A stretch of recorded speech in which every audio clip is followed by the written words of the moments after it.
and we need to start thinking about the bigger picture, about where we want to take South African sport forward over the next few years.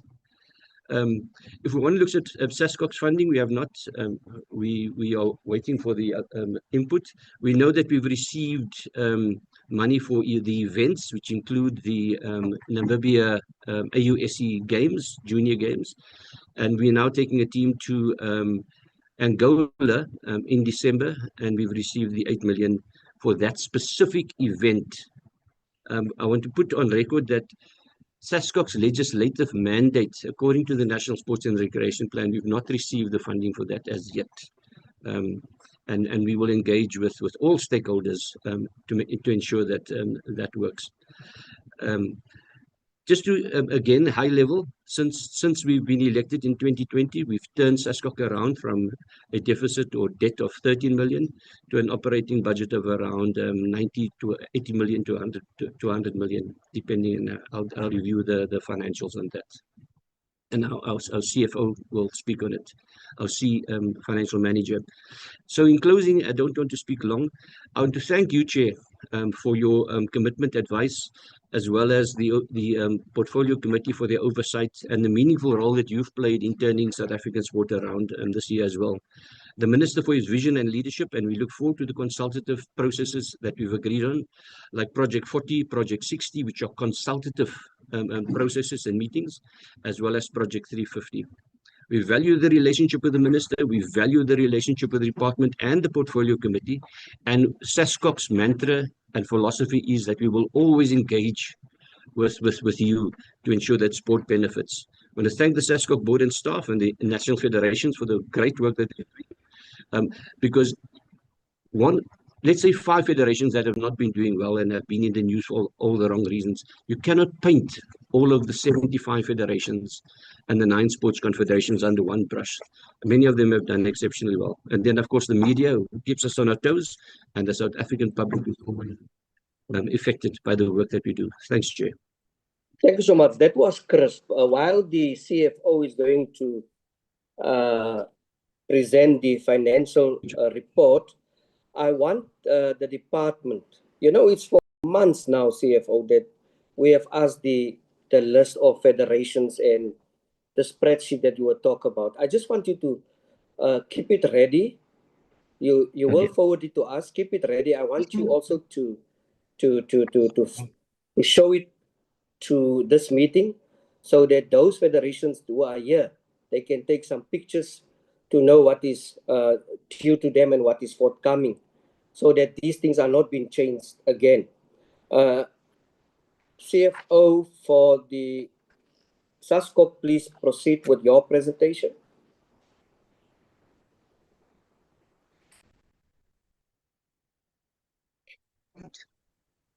Thank you, Chairperson. My name is Noziko. I am the CEO. I'll just do the opening and hand over to the Chairperson of our Audit Committee to take us through the financials.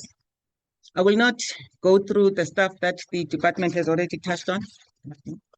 I wanted to give an overview of our mandate, and the department has done that, so I will not waste time on that. I'll go to the next one. Chair, I think we all know what our structure looks like.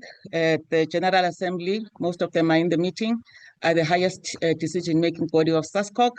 They elect the board appoints the CEO. They also elect the commissions, and SASCOC management is appointed by the CEO, and the staff is appointed by the CEO. As we've indicated, Chairperson, we've got 87 members. That includes the provincial sports confederations.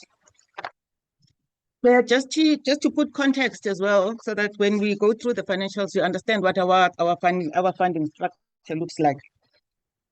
We have the IOC funding us, we have the IPC, we also have Olympic Solidarity, Commonwealth Sports, Department of Sports, Arts and Culture, and also the National Lotteries Commission. What is important to note here on this slide is that most of our funding is allocated already. So and it will provide context later on when we talk about the defunding or reduced funding. When we put together our budget, we already know that there's 12 million in our bank or in our budget that we're going to use for specific events. And if that 12 million is removed, then it becomes very difficult to proceed, especially because the decision was taken at the end of the, I think on the second quarter of the year, whilst all the budgets and the commitments had already been done. Bidvest is our major sponsor. Mr. Price Sport, they give clothing, but there's a bit of cash there. Citibank and Toyota, they were both looking after the Paralympics. And then we've got Planet Fitness, who assist our athletes with the gym. Chair, this is also quite important for the committee to understand that we also have top partners. When we receive money from the IOC, it comes from these different partners, Chairperson. And it you will see on the financials when the chairperson of our audit committee takes you through it. Chair, I'm not going to repeat this. I think Simpiwe touched on it on what our mandate is, but there's a go to the next one. And the next one, we will deal with it. This is the slide I would like, Chair, to really just touch on. I know we always talk about the role of SASCOC. We've divided Chair, our role raised into my three. hand, Chair. Can you tell the member, Chair, to stop smoking cigarette in the screen? Honorable members. Mr. Shaw and rest whatever. Can he not smoke? He must switch off his camera. Smoking. Sorry. Thank you, Honorable Thank you for that. Thank you for that, Honorable Member. Chair, we've divided our role into three areas. We talk about high performance, and this really is very important because this talks about team delivery. And I am going to ask Mr. Fleischer, who is our GM, high performance, to just quickly, in less than 30 seconds, what to do on this one. Thanks very much. Good morning, all. So we call it the 3 Ps under the high performance. It's the preparation, presentation, and performance of Team South Africa. So leading up to major games, we assist the federations where possible in the preparation of their athletes and teams for the games through the Bidvest Operation Excellence Program, as well as Olympic Solidarity funding that we receive. We then present Team South Africa to the games, making sure that they got clothing, flights, accreditation, all the necessary logistics is covered for the athletes to get to the field of play, and following on from that is for the athletes to perform on the field of play. We always work on the mantra that the only thing the athletes should worry about is their field of play performance, and everything else that needs to be done behind the scenes is done by us as the administrators and the coaches, technical officials, etc. Thank you very much, Chair. Thank you, Leon. Then, Chairperson, we also have, I know this is, when I listened to your opening remarks, this is really what you were focusing on. And I'm going to ask our COO to really just give you an overview of what we do in the mandate. Good morning, Chairperson and honorable members. I think from the administrative and operations part of it, the key in terms of National Federations license services, one, we look at issues of membership. And once a federation has been given the membership, the key for us, it's the annual compliance. And in that annual compliance, I think I've shared on Friday what we do per sport. Also, we manage the awarding of national colors, and that it's done in concurrently with the Department of Sports, Arts and Culture. Also, on issues of safeguarding, we've steered the ship in terms of developing a policy and make sure that all our federations in terms of safeguarding policies, they've got that. So that's part of what we do in terms of support. We provide strategic direction as well to federations on issues of good governance. For example, making sure that each and every year they're able to present their annual financial statement. Also that in terms of their constitution, if they have to host elections, that is also done. So we really provide guidance and also lead as SASCOC in terms of how they need to do it. So they should learn in terms of how we do it based on our constitution. And then in relation to constitutional obligations, we host our federations. My apologies. May I ask that we move to the more meaty stuff, which is the finance? You know, the minister has made serious allegations last week and talked about MasterCards and stuff. Let's go to the finance. No. What do we go to?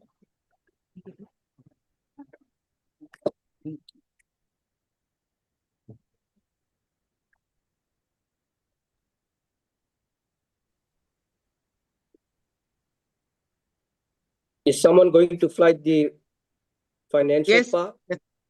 Yes, Chairperson. I just wanted to take you through just quickly on this one slide. This is just before we, because Okay, this please go slide on. gives context. This slide gives context to our financials. Okay, So please. the last Please proceed. quadrennial was really about stabilizing SASCOC. The next quadrennial is going to be about growing SASCOC. And you will see that when we started, and President touched on that, when the new board started in 2020 with a deficit, by the end of this financial year, we ended up on a positive financial trajectory. So I think it's important that we understand the different phases that we've gone through, and we are now in the growth phase of our organization. And what we say is that we cannot grow alone; we have to grow with our national federations. I will skip the next one and hand over to our chairperson of the. Go to the chairperson. Go to the financials. Just go to the audit. Members, please note that the email came through pertaining to the transfer of allocations.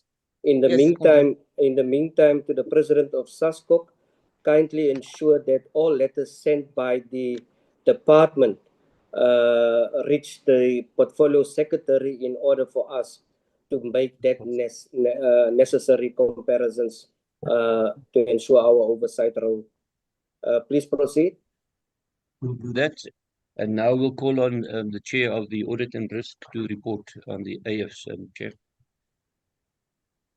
Good morning, everybody. It is Sean Kerr speaking, Chairperson of the Audit and Risk Committee of SASCOC, particularly the honourable members of the Portfolio Committee and fellow colleagues of SASCOC and federations. So I've been asked to give an overview of the financial statements. I must say that I think the deck has been well prepared by the management team for the purposes of this meeting, and I'm happy to take questions as we move through the meeting. Maybe just as a start, and I'll get into the meat just now. The audit committee is well constituted and is an exceptionally strong membership group of various professionals, both from a legal and accounting perspective, to oversee the affairs of SASCOC from an audit perspective, from an audit and risk perspective. The second point I'd like to make is that the current auditors are Mazars Forvis. They are a reputable global accounting firm who hold the audit appointment for SASCOC. And we believe as an audit committee, and some of us are public practicing auditors, that it is important for the reputation of SASCOC to have an appointment of a reputable auditor. Previously, Deloitte, and for financial reasons at the time, sought a better partner in Mazars Forvis, who are our current audit partners. We rotate audit partners as is statutorily required every 5 years. And so from that perspective, the governance from an external review perspective, I think, is in good shape.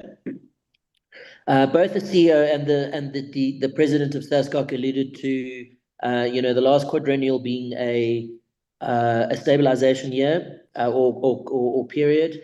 I think what's important to understand is that preparing for the Olympic Games does not take 1 year. It takes several years, and very often athletes are aiming for a second or a third Olympic Games to ultimately win a medal on that stage. And I'm going to use the Olympics as an example. There are obviously very many other multi-code events that athletes are aspiring to win medals at and do South Africa proud. So, the last quadrennial, we really have watched some of the legacy issues work themselves out.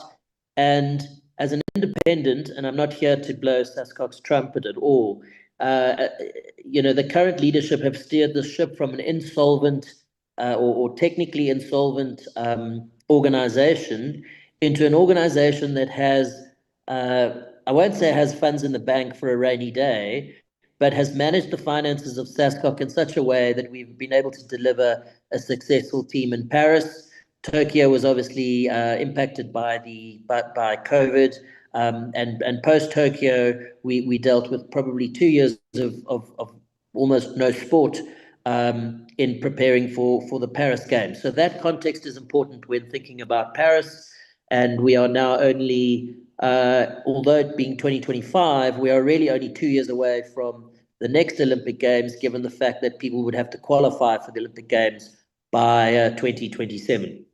So that's a little bit of context around, around where we are. The slide in front of you, I think, speaks volumes. It talks to the fact that, where does our sources of funding come from? Maybe just another point that I think is worth noting is that in an Olympic year or an Olympic preparation year, given that this year ended in March 2025, that the most money would needed to have been spent in preparing athletes and getting athletes to the games. And similarly, the revenue from international Olympic partners like the IOC, the Paralympic Committee, our African body, their revenue is also generated in the majority in the years leading up to the games. So very grateful then to the National Lotteries Commission for coming on board and being one of our largest contributors, and that then is the makeup of the revenue that comes in. Proud of our sponsors. I think we've explained the Mr. Price piece. It is more in product and product supply than actual cash, but is very generous and well received. And Bidvest, I must be honest, have come on board and are very understanding of what it takes to produce Olympic medals at this level. Next slide, please.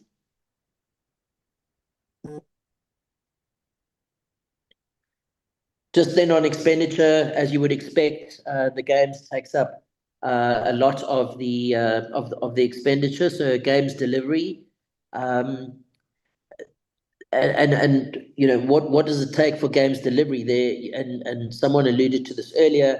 There are training camps, and how do we keep athletes motivated? How do we make sure that the management and the federations are able to deliver on or service the athletes to make sure that the athletes can do their best on the world stage, actually doesn't form part of games delivery.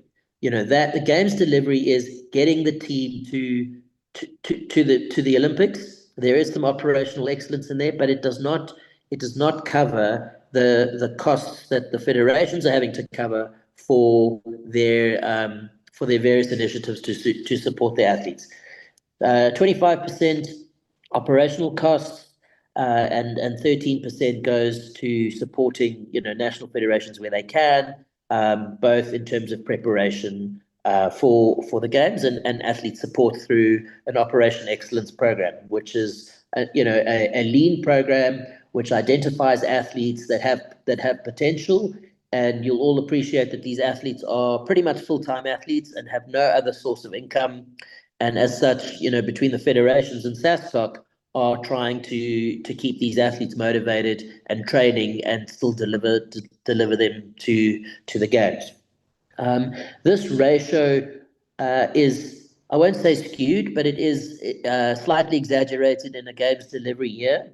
You would see a different mix of costs in non-games delivery years, depending on the number of multi-code sports, or rather events that would take place in a particular year. I'm obviously just talking, or not just talking, I'm obviously talking a lot about the Olympic Games. It's potentially something that's a little bit more colloquial to everyone. So forgive me if I don't cover all the multi-code events that take place in each quadrennial. 20% is staff and board related costs. And maybe I should just stop there and just talk about this a little bit. The team is now My apologies. Can you go directly to the auditor financial statement and flight it and do a presentation on the financial statement? We certainly can, if someone is able to do that.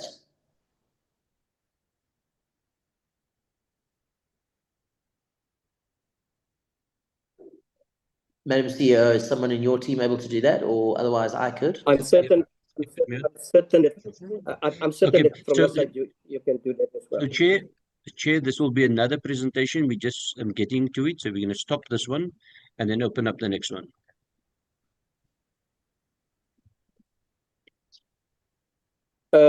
While we wait, please, department, have a look at the chat group. There are quite a lot of concerns raised on some of the federations who did not receive their letters. And while I'm on that point, SASCOC, I would like you to send on behalf of the federations a list stating all the expenditure of the federations pertaining to the meeting held with the department. Obviously, I take it for granted that they have been summoned by the department to Cape Town or wherever there was expenditure. I am curious to know, on behalf of the committee, what that expenditure was all about for all the 80 odd federations. Please proceed with the audited financial statement. Chair, before Mr. Kerr goes ahead, I also want to state that for transparency's sake, all of these documents and financial statements are also online to be inspected as is and as when by anyone. Oh, that's great. Mr. Thank Kerr? you so much for that Mr. Kerr? information. All right. If you'd like, I will. I'll pick up the financial statements. If you could just page back to the balance sheet, please.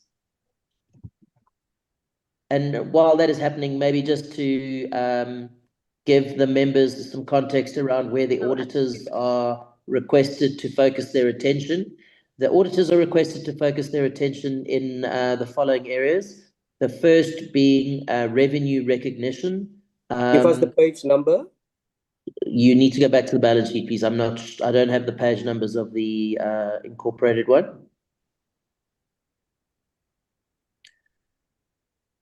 Yep, nearly there. Just before the policies. Yes, I'm still going there. You got it now, thanks. Accounting policies and then the balance sheet. Yeah, that's the cash flow, and then just above that, balance sheet. Keep going. Sheet. Yeah, balance sheet. There we go. If you with the financial position, could you just make that a little bit bigger for the members? Yeah.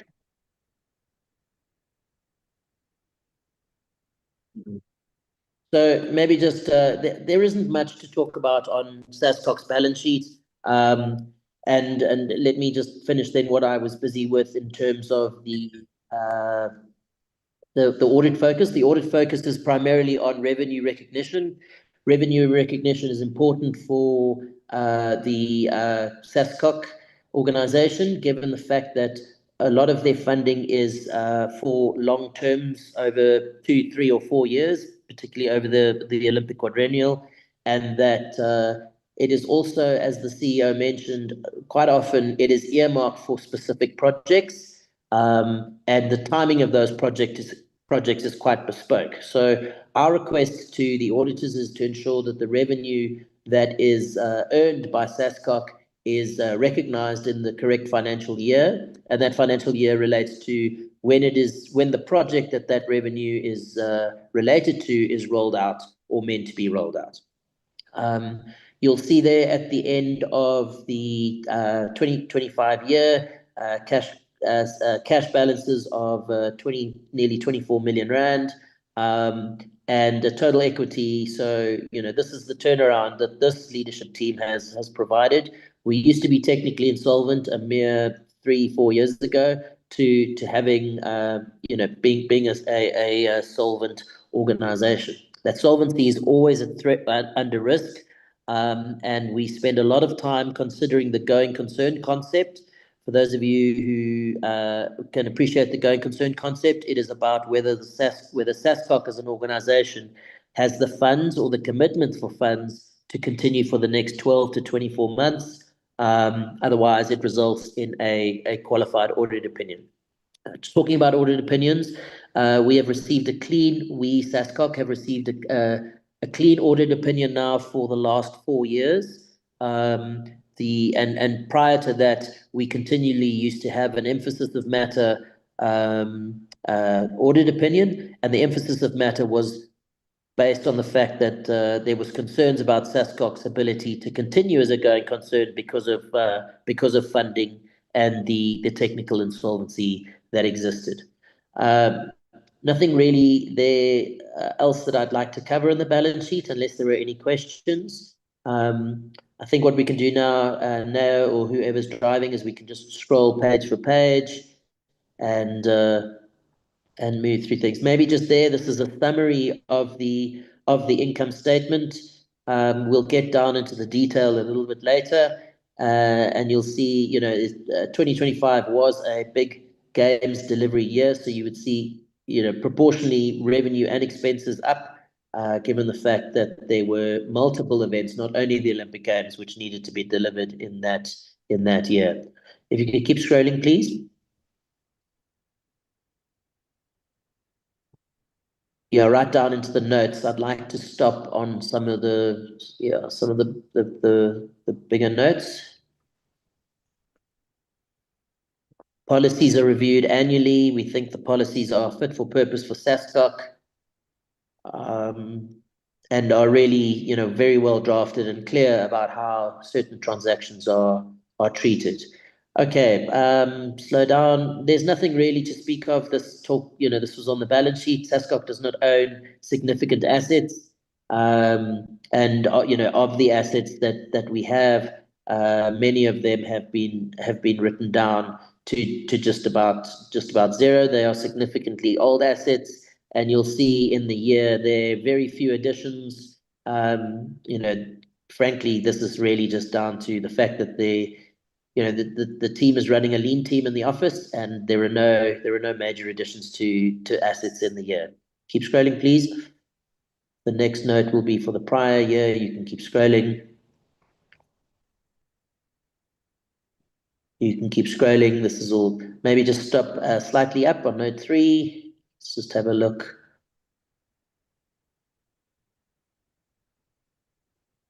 So you'll see there that 14 million rand is accrued revenue. What we mean by the accrued revenue, that is cash that is revenue that has been recognized in the financial statements but not yet received. So 14 million rand of cash was still to be received at the end of the year. I can report that most of that was received subsequent to March. A lot of it had to do with games delivery, but as I said earlier, around revenue recognition, the revenue was recognized, and the cash, I can tell you, was received in the majority after the year end. Please keep scrolling. Nothing really to speak of. Sorry, just stop at note 5. Sorry, guys, no problem. Nothing really to speak of note 5. These are pretty normal creditors that are at the end of every period. You see stable from the prior year. Those are really just operating costs that either carry 30 to 90-day terms and are standard for a set of accounts. You can keep scrolling, please. I'd like us then to just move. You can move now to the expenditure. Okay, so expenses. Let's stop here. We have our board allowances and expenses. These are, you'll see, in line with last year. There are slight increases for 1 or 2 individuals. The council have approved these every year. There are some members who forego their board allowances for the benefit of sport, which is very kind. And we've also, you'll notice, we've had some new members come on in the year. as board rotations have taken place in the at a board level. Scroll down a little bit, please, then to the employee section. We are required in terms of the accounting standards to report on office bearers.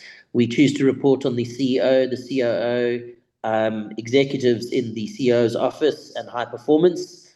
And I'll give you a moment there to just take that in. But they have received the document. Yeah. Sure. Beg your pardon? The document has been sent in. Okay. That's fine. Thank you. So then we move on to depreciation. Nothing to speak about. Right. Section 11C is quite, I guess, attracts a lot of attention. I think costs have been well maintained. You will see increases at an advertising level. Often the advertising is a requirement of sponsors, and including the IOC. And again, delivery year, we would expect that to be a little higher. There are no items there that are out of kilter as far as we were concerned when we looked at these. I'm happy to take any questions. In the interest of full disclosure, I think over the last couple of years, this list has grown, and it's grown in the interest of transparency, right? Because you could roll some of these up into grouped items, and we as an audit committee have asked to blow these out a little bit so that everybody has a little more transparency, not a little, a lot more transparency about the line items that make up the expenditure within SASCOC. And you'll see the big item there for games delivery for Paris was 36.5 million rand. Again, I'll stop here as this might be, for lack of a better word, provocative to anybody. And if anybody would like to ask any questions. No, thank you. Keep scrolling, please. That list continues. Maybe just stop there for a sec. Let the members who aren't following it in hard copy just have a look. You'll see there 13 million rand was distributed to federations. Often that federation money is used for preparation camps, operation excellence on athletes, and other athlete support initiatives, which goes directly to the federations and then onto the athletes themselves.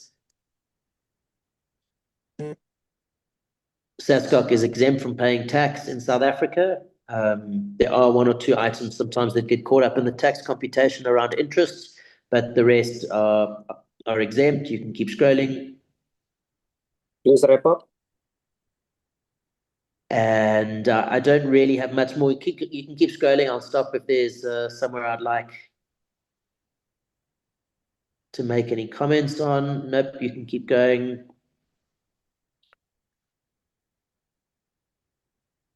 Stop there. I spoke earlier about going concern. The going concern talks about what funds have been committed for in the next financial year. So this would have been from March 2025 through this year that we're currently sitting in now. And you see some of the makeup of the funds. You'll see a complete dry up of funds from the IOC and some of the international partners. From a commitments perspective, as we move into a new Olympic cycle or quadrennial, those agreements I'm sure are floating around, and once those are signed, there will be a commitment made, which is clearly can't be accounted for until that commitment is there. Please keep scrolling. Please wrap up, SASCOC. All right. I will stop there. I don't really have anything else to cover. I don't see any hands, but I'm very welcome to take questions if there are. Thank you so much. Thank you for the presentations by both the department and SASCOC. Members, I'm going to open the session for deliberations. Due to the veracity of this meeting and the content of what been discussed, I am not going to give members opportunity as in the way the hands are coming forward. I also am very strong of the opinion that when members in this committee, they represent South Africa and not a party. But I would love to hear the view of each and every organization. It is for that reason I'm going to give in that perhaps order to give every public rep an opportunity of a specific party to have their view. The first will be Honorable Molatani. You may raise your hands so that I can prioritize the speakers list. Honorable Molatani, please proceed. This accelerated the delivery of a housing scheme called Bruno. Chairperson, good morning. And good morning to... Just a second, Honorable Molatani. There is, I think it's Parliament Stream, or I'm not sure who, but someone, can you just mute that particular individual? Please proceed, Honorable Molatani. Chairperson, good morning to yourself. Good morning to honorable members. Good morning to the DSEC staff that is here. Good morning to the president of SASCOC, all the SASCOC members who are present, to the parliamentary staff, chairperson, to everyone on the platform. And let me thank you, Chair, for this opportunity that you've just gave me today, and appreciate the report that has been presented by the department as well as SASCOC. And I think, Chair, we've been waiting for a very long time for this meeting. The reason I'm saying that it's because every time SASCOC will be present when the entities come to the portfolio committee to present. And it's only recently now that we've requested SASCOC to come with the presentation, not only just a one-line presentation and they are done. And Chair, something that has just disturbed me is that I can see that presently we have, I'm not sure, the reps from the SASCOC members, all the sporting code that falls under SASCOC. And it's so disturbing, Chairperson. It's 2025. Majority of these members, we don't see blacks leading this sporting code. It's so disturbing, Chairperson. And my only worry is that does majority of this sporting code have the development in the previously disadvantaged community? That will be my first question, Chairperson. Even if they don't answer it now, but for them to answer this question to me, it's by showing the action. Are these entities go to the previously disadvantaged community to go and do development? The reason I'm saying that, Chairperson, I'm from Free State, and being from Free State, I am sitting here, Chairperson. I am sitting here, Chairperson, with the case from Thabo Mofutsanyana of swimming, where the swimming of Thabo Mofutsanyana, you don't see any the African people who wants to run the swimming being allowed to do that, Chairperson. And there are statements when I attended to that part of Free State, there are statements that have been uttered in one of the meetings that we must not allow blacks to control swimming, Chairperson.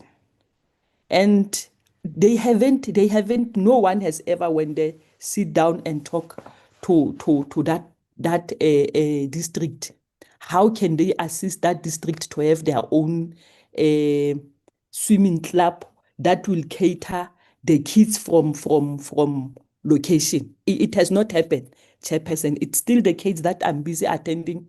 I'm raising it today. Swimming South Africa, it's here. They must assist us in resolving that issue. Chairperson, the issue of SASCOC, it's so difficult. I just want to check with the president of SASCOC. How much are we paying the CEO of SASCOC? That will be my first question. How much are we paying the CEO of SASCOC? I will wait for an answer, Chair, then I will continue. The president of SASCOC or the CFO of SASCOC, please respond.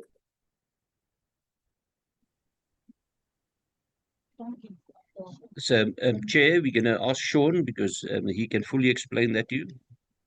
Sean? We did flag it as part of the presentation, but we'll ask him to present. Mr. Kerr? Yeah, I think the question is asked for public consumption. Yes. So, Mr. Kerr, the question is about the CEO's salary as per the last financial statement. There was an asterisk next to it. Just going back to that, give me a sec.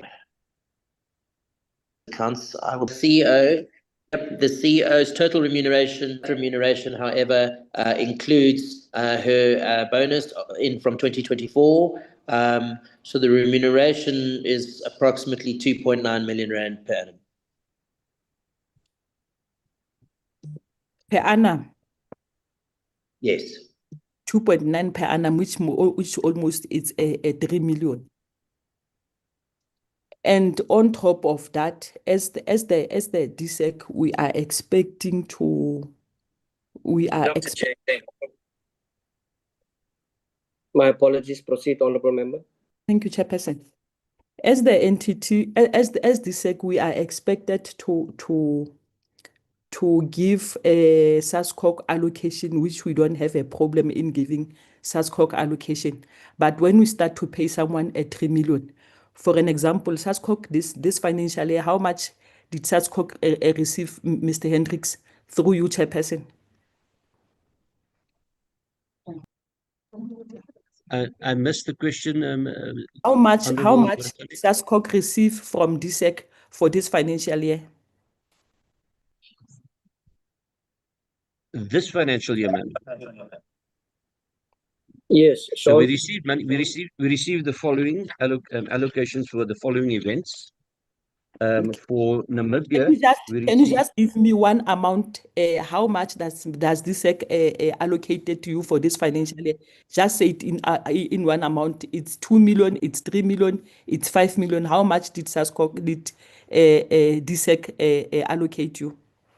The contract allocation is 12 million. And for the events where we sent teams, it was 11.2. So let's talk about 12 million. After 12 million, you pay one person 3 million. You are now left with 9 million. And how do we expect SASCOC to pay the salaries? In fact, it means this 12 million, almost half of it, Chairperson, it goes to salaries. No, incorrect. Incorrect, honourable member. We don't use government money for salaries. We use it from our other partners. And that's how we report through the auditor. Remember now, DSEC was complaining that they haven't received the money, and DSEC said that they are not going to allocate them anything, and it was starting to be an issue. It was starting to be an issue. But really, 3 million for a one person where we expect development to happen, is it fair? So from that perspective, and according to the Sports and Recreation Act, SASCOC's mandate is primarily focused on high performance, as well as the sports movement. The development aspect is allocated to the national federations. So SASCOC delivers teams and receives money from a variety of sponsors and funders. And when we report back to the Auditor General every year, the report is based on the funding received from the department, and that does not include the salaries. Okay. It's the events that we receive the money for. Chairperson, can I mention few things that I want to mention while SASCOC is here that is happening presently? As SASCOC is the umbrella body and it had sports federations under SASCOC. Let me first start. Athletics South Africa. We've raised issues regarding Athletics South Africa, and SASCOC was there when we were raising issues right from the first meeting. From the first meeting, Chairperson, where the portfolio raised the issue of deregistration of Athletics South Africa. SASCOC was quiet. Two, the very same Athletics South Africa, it was the issue of mismanagement of funds, where the president end up accepting, because now he said that he will pay whatever amount that he has misused. And the worst part is that he is going to pay the money, but after paying the money, he's going back to Athletics South Africa as if nothing is wrong. SASCOC is quiet. And this it's for the first time that it happens, Chairperson. I think it happens with whether it's a CEO or CFO of Athletics South Africa, the same thing where he was found guilty, he paid the money back, and then he continued as if everything is normal. SASCOC is quiet.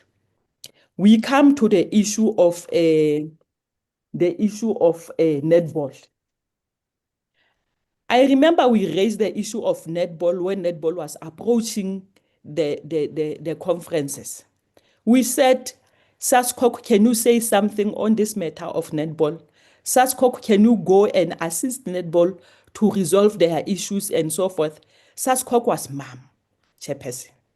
SASCOC was mum, Chairperson, up until they went to the conference, which we are not sure what is happening after the conference, because remember there were other members who were threatening the conference with a court. We don't know what is happening. SASCOC was mum.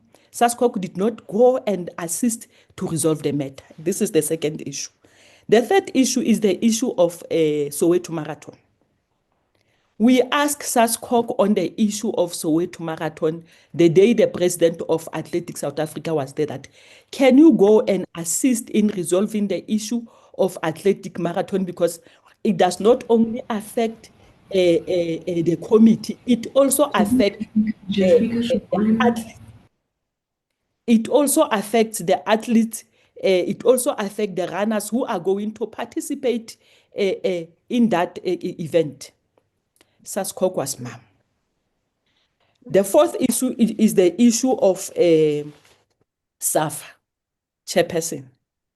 We called SAFA on the 18th of last month, where we raised many issues in SAFA, Chairperson, to an extent that I remember I even recommend that, Chairperson, can we follow all the correct processes?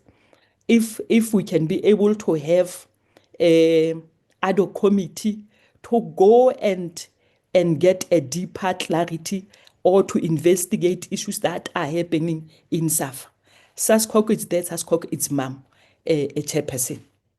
I can raise this issue, Chairperson, almost for the whole day, everything that is happening. SASCOC, its mum, Chairperson, on the issues that are happening under its where it's supposed to go and resolve the issue. Lastly, I remember in one of the meetings, I showed the president the issue of table tennis.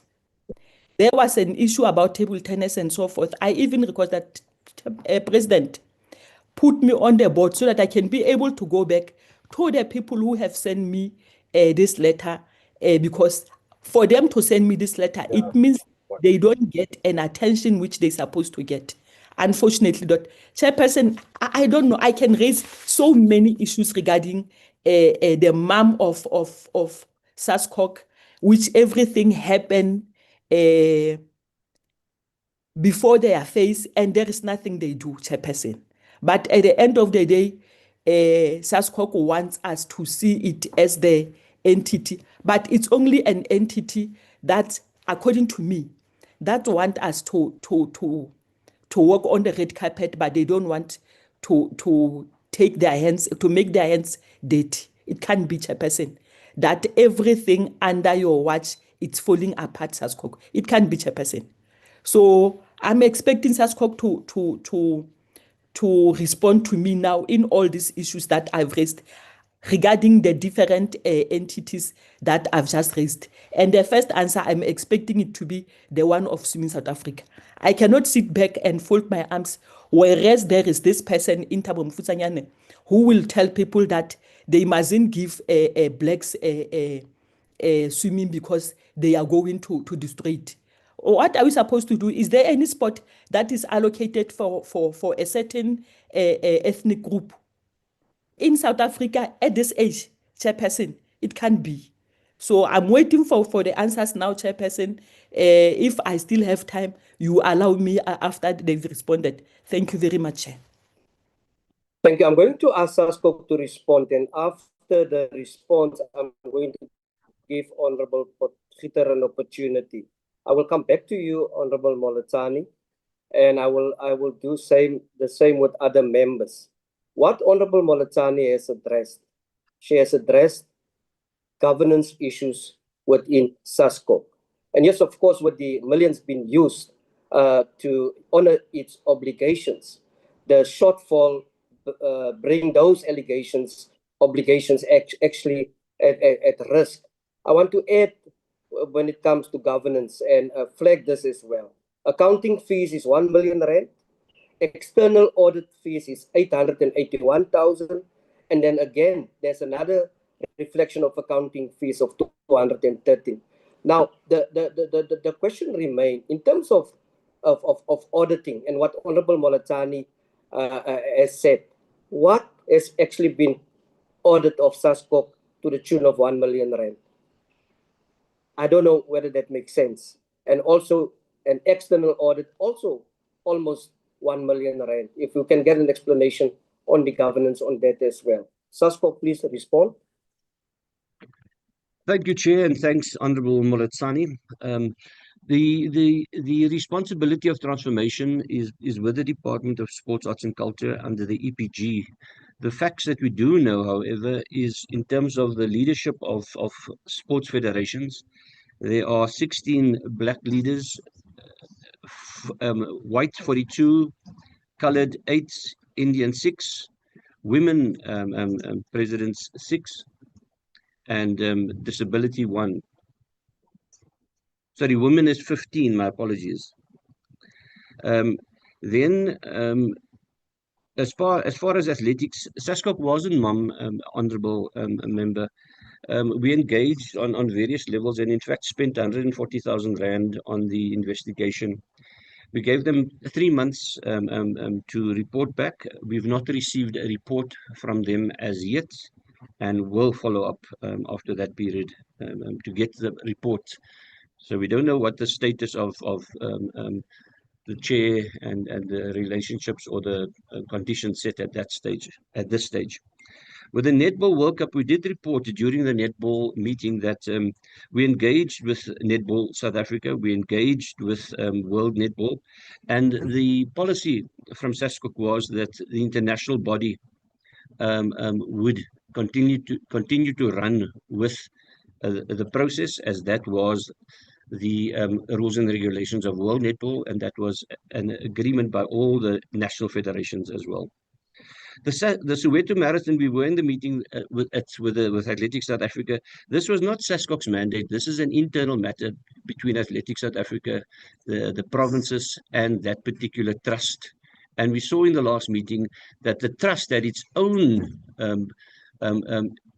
issues where one trust was recognized and another was not, and a court case was ensued where it turned out that the original Soweto Marathon Trust was the original owners for it, and that matter was resolved in that meeting.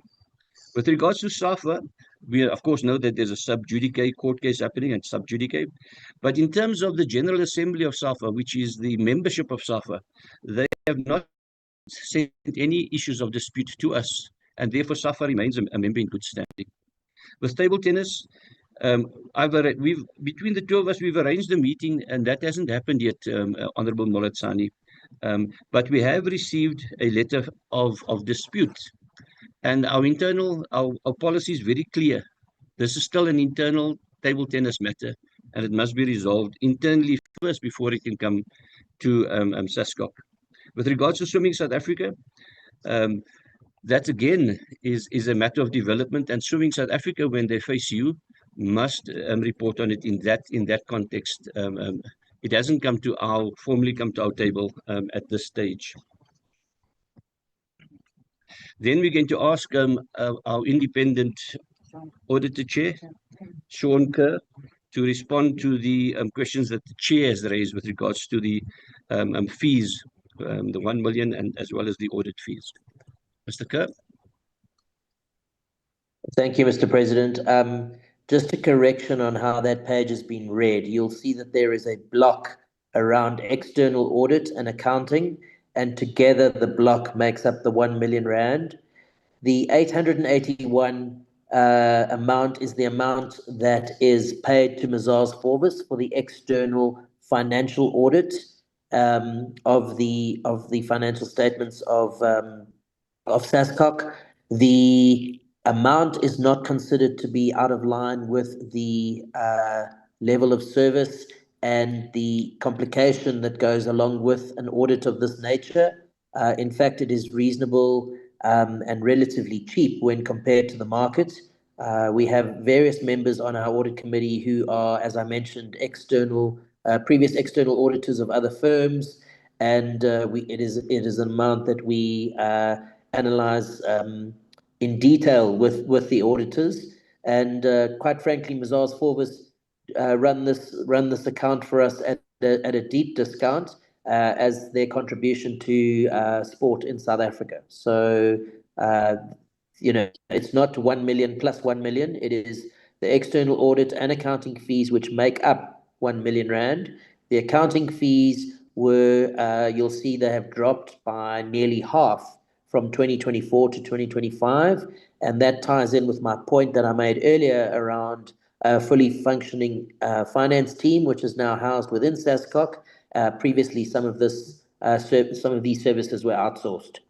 So I hope that clarifies. There are not two 1 million rands making up the fee. It is external audit and accounting fees, which together make up 1 million rand. I trust that answers the question.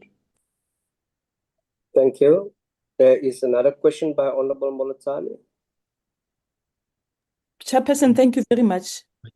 I still want to hear what does SASCOC say regarding this issue of the ASA president who's said that who's been found guilty for mismanagement of funds, and he's prepared to pay that funds, which means he accepts the guilt, and then in going back to work as if nothing has ever happened. And it's the second person in the same entity. Is this the precedent that we want to set to other sporting body, that you do wrong, you found guilty, you pay back the money, and then you went back to work as if there is nothing wrong that has happened? And I still want to hear the Swimming South Africa. Chairperson, the other thing, there is this on the reports that we have just been given. We've been raising the issue of Gary Kirsten Foundation.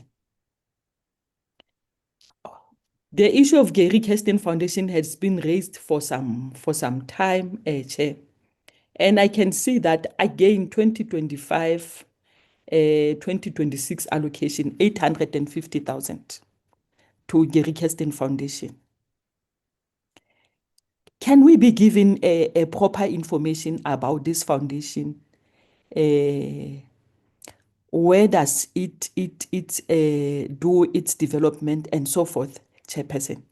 Because I remember in the past, I think for the whole year, we've been raising the issue about Gary Kirsten Foundation, Chairperson. So I think the issue of Soweto Marathon, SASCOC cannot say it's an independent matter that is inside the for the mere fact that ASA is registered with SASCOC, ASA is part of SASCOC, they need to go and resolve the matter. Chairperson, I don't know if you've seen the marathon on weekend. I'm running the marathons for the first time. I've never seen a marathon that was full of police, like as if it's a service delivery protest or it's a war that is happening. It was full of police, chairperson. And we can't allow such situations to happen. You know, Chair SASCOC, even if we can go further to these issues that I've raised, SASCOC is ma'am. Let me make an example. On the 13th of November 2024, the SAFA president and the CFO were charged with fraud, theft and violation of the Public Finance Management Act involving 1.3 million in SAFA funds. They did not say anything. They did not say anything, chairperson. They were quiet, like as if there is nothing that has happened. I still don't. In fact, the answers even that they've just gave me, they are not near to what we want to hear. They are not convincing us that they are doing what they're supposed to do to protect all this. Please wrap up, honorable member. And to assist them in running smoothly, chairperson. That's all I will say. They must do better than what they've just done now. Thank you, chairperson. Yeah, thank you for that. I'm going to ask another response and then Honorable Potgieter. I just want to clear the issue of the Gary Kirsten Foundation. The oversight role of the committee, Honorable Molatsani, the fact that it is not a federation has been addressed, and I think some of the previous meetings we have been informed that they are not getting any allocations anymore. SASCOC. Thank you, Chair. So with regards to the athletics matter, we do know that their executive met last week. And as stated, we are awaiting a formal report before we take any decision or action on their recommendation. So we don't know what the action against the president is or what action should be taken.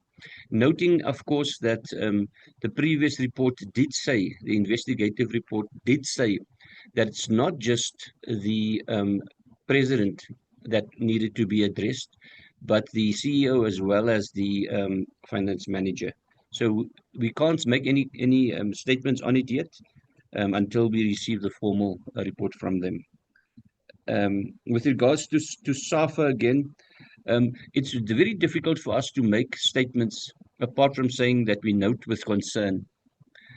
So we rather not make any statements where SASCOC is not necessarily involved or where a dispute has not been declared with regards to any of the federations.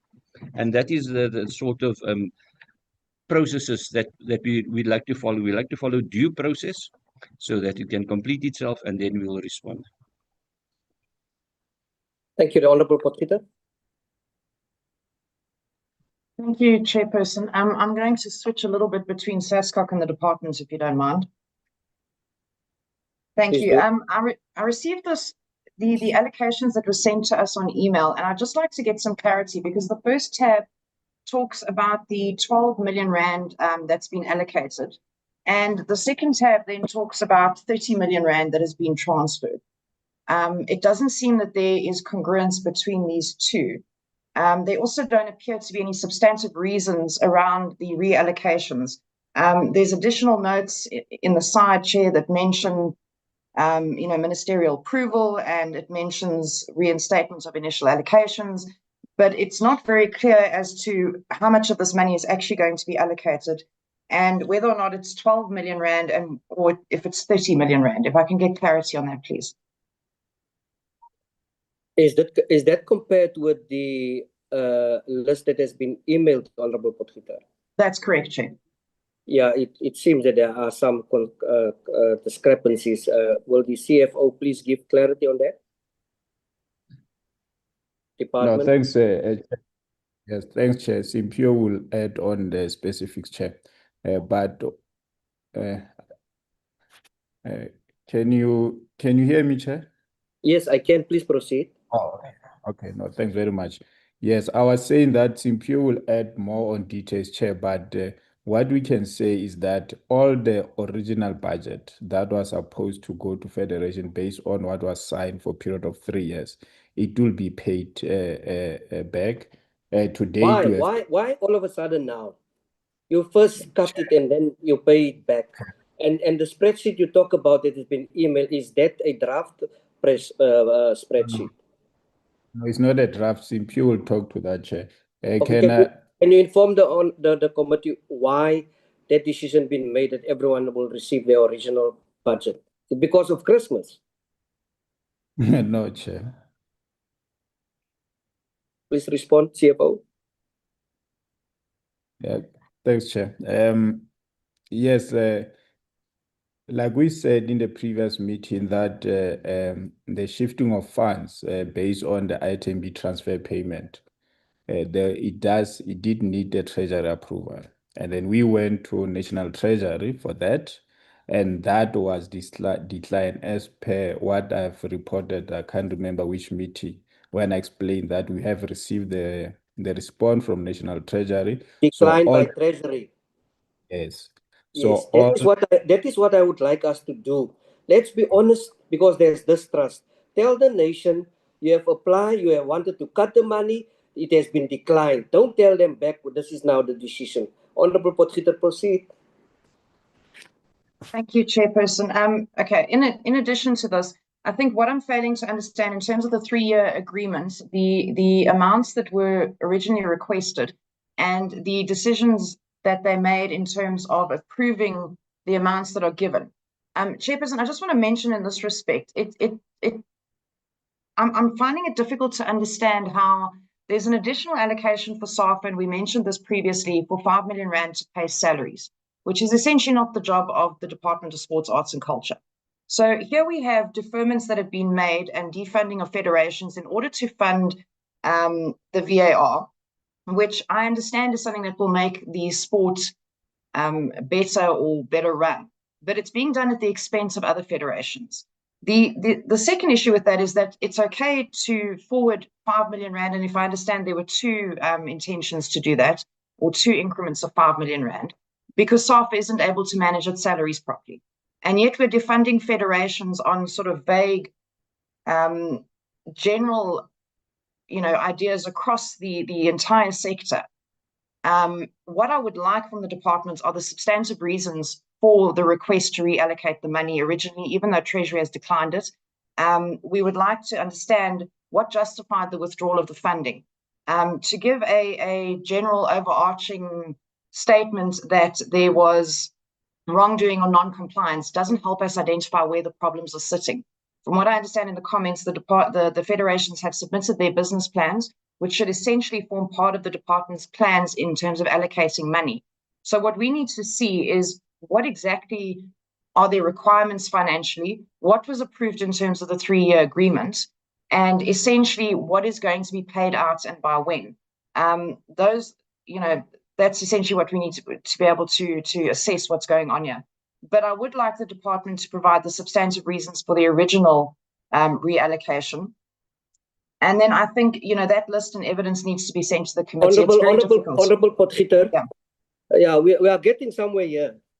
Can the department respond to the question, why was the funding been cut? CFO? No, thanks, Chair. I'm going to start with the issue of the VAR. In terms of VAR, Chair. The question, CFO, why was the funding cut of federations? It caused a lot of problems. The funding has been cut because they wanted to allocate and they apply for environments to allocate those monies to VAR. Tell the nation, please. I want it from your the department's mouth. CFO? Okay, no, thanks, Chair. There was about 60 million that was going to be transferred to VAR, and then the 20 million was coming from the big work, and the 60 has been declined by National Treasury. And then that basically means that the original funding in terms of those, all the federation, not specific, all the federation original budget will be relocated back. And in terms of Just stop there, CFO. So are you telling us that the funding to federations has been cut because that money was taken to VAR? No, there is no cut, Chair. No, initially you sent letters. Chair, if you remember in the previous meeting, we said the money that has been reprioritized come from federations. And that money, we are waiting National Treasury's approval. And this, what we responded in the previous meeting to say that money has now been declined by National Treasury. Hence, now the money is going back to federations. We never Okay, thank you. move. Honorable Potgieter, proceed. Thanks. CFO, can you please forward the letter of the Treasury where they decline and object to what you have done? Can you please send it to the Secretary for the committee members? Honorable Potgieter. Thank you, Chair. I think the point I'm trying to make, Chair, is essentially the department doesn't seem able to provide substantive reasons for the reallocation. And it's very clear that that reallocation was done in order to fund something else the Treasury has obviously declined. And to me, to make that then about the fact that there's been non-compliance or, that funding was withdrawn because federations aren't performing is completely outside of what actually happened. We've seen this sort of trend across the department with the reallocation of funds outside the parliamentary approved budget. And it's becoming a very concerning trend because first we get told, and I can go back to specific meetings and you can access the recordings, where we were told that environments were not made. But then we're also told that the CFO has carte blanche in order to transfer funds outside of the allocation in terms of Parliament's approval of the budget. But where there are existing three-year agreements, like in this case, where allocations were made, it cannot be that there are unilateral moves made in order to move that money into something else because it's nice to have at the expense of our sporting codes. And I think one of the other federations mentioned it is, developing your sports stars and athletes does not take 6 months before an Olympic Games happens. It takes years of development and training and coaching and various other things. For me, there doesn't appear to be a coherent plan on how we're going to develop sports, not only with regards to the department's funding, which is very minimal in the grand scheme of things, but also in terms of facilitating partnerships within the private sector to assist them in gaining traction in that manner. It's almost like, they'll push money when we ask too many questions, but they're not actually looking at it holistically. Just with regards to the financial management, the AFS showed that their ring-fenced accounts separate the Department of Sports and the NLC bank accounts. They've got quarterly reporting, they have committee oversight. So I'd like to understand what financial controls or systems the department deemed inadequate, given that there appear to be documented internal controls and structures in place. If I can get a response on that, Chair. The department. Simpio, can you assist on that question? Thank you very much, CFO. Perhaps if I could just be assisted by Honorable Potgieter on the last question. I'm not sure if I understand it correctly on the internal controls. So the audit that was done shows that there's a ring fencing of accounts. It separates the department's accounts from the NLC bank accounts. It also shows that there's quarterly reporting and that there's committee oversight. And in terms of the reasonings given previously for the reallocation and defunding of certain federations, I'd like to understand what financial controls or systems that are operational in SASCOC were deemed inadequate in terms of the department's findings.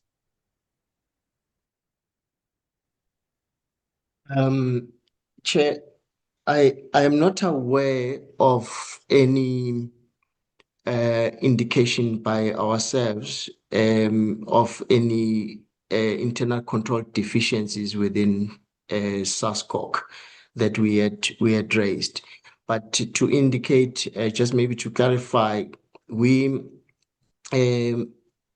receive reports from SASCOC, quarterly reports on what we would have transferred to SASCOC, and at the end of the financial year, we then receive the annual report, which would also then be supported by the audited financial statements. Equally, in terms of the federations, we also receive reports from federations, plus we also receive the audited financial statements. It is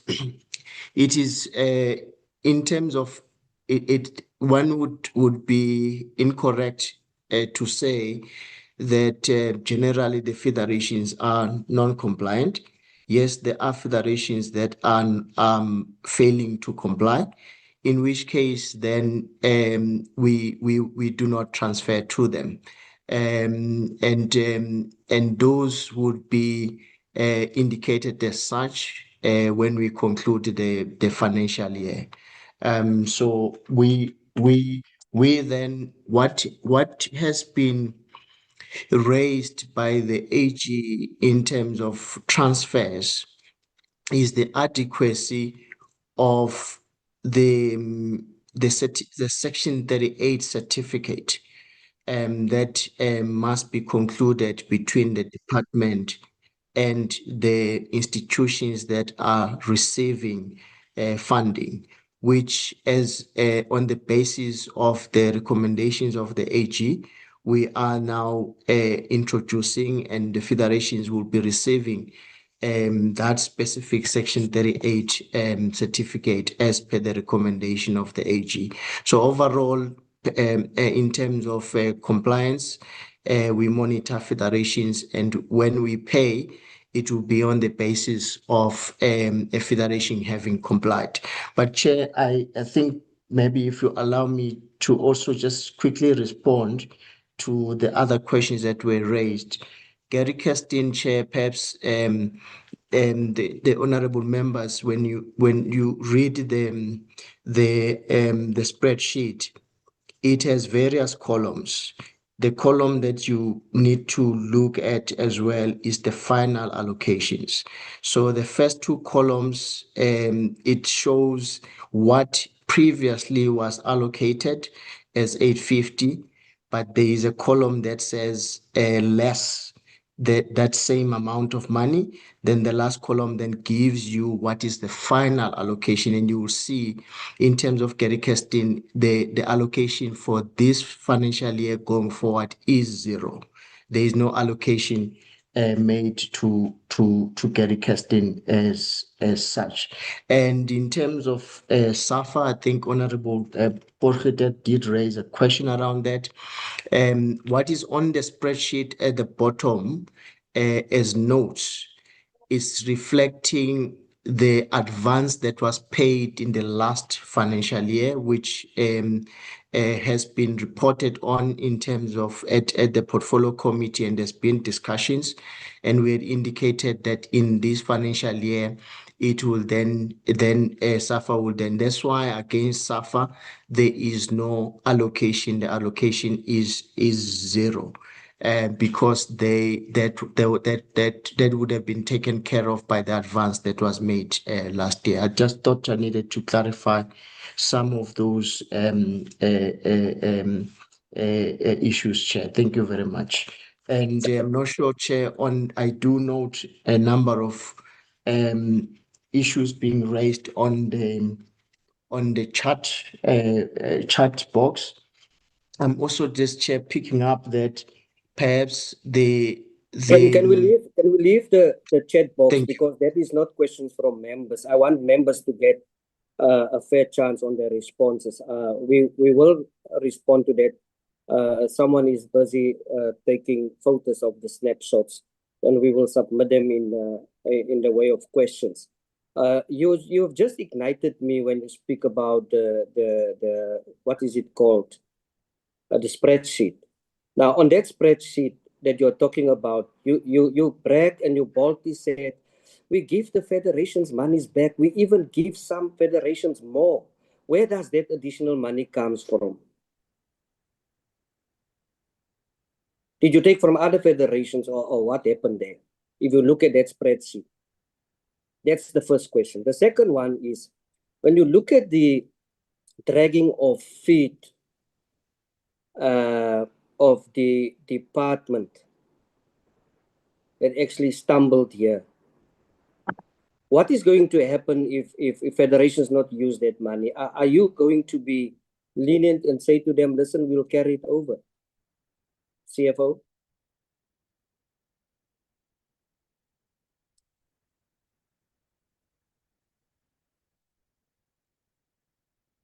CFO, please proceed. Okay. No, thanks, Chair. Indeed, the money that will never be spent by the end of the financial year, Federation will be allowed to keep that money. Can you hear me, Chair? Yes, I can. And where does the money comes from, where federations all of a sudden get their full share and some of them additional monies?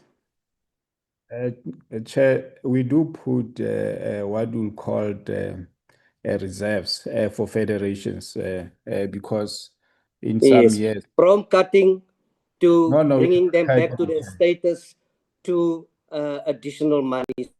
Proceed, Honorable Potgieter. Thank you, Chair. I think, yeah, look, I don't welcome the deferring of, responses to other questions in order to not actually answer what I've asked. I think the points I'm trying to make with SAF is not whether or not the allocation happened. What I'm saying is that there is not a consistent application of funding. SAFA, for example, does not perform financially in certain respects. They cannot pay salaries, but we'll hand over 5 million. They have compliance issues in a number of respects, but we'll defund federations and we'll give them 20 million rand for VAR, which is actually 60 million rand short of what you originally allocated. What I'm trying to understand is that there have been various statements in committee meetings, in the public, by the minister, and by various officials in engagements that we've had, that there's been a general lack of compliance. There have been financial control issues, and that there have been audit findings or informal audit findings from the departments, and this was the reason for the reallocation of money, which we can now see is not actually the case. There actually was no reasoning. What we're trying to do is move money around for nice to have issues instead of ensuring that we are developing sport within the country. And for me, I don't think it's acceptable. And I know why we didn't get a presentation with substantive reasons for the defunding and the reallocation, because there aren't any.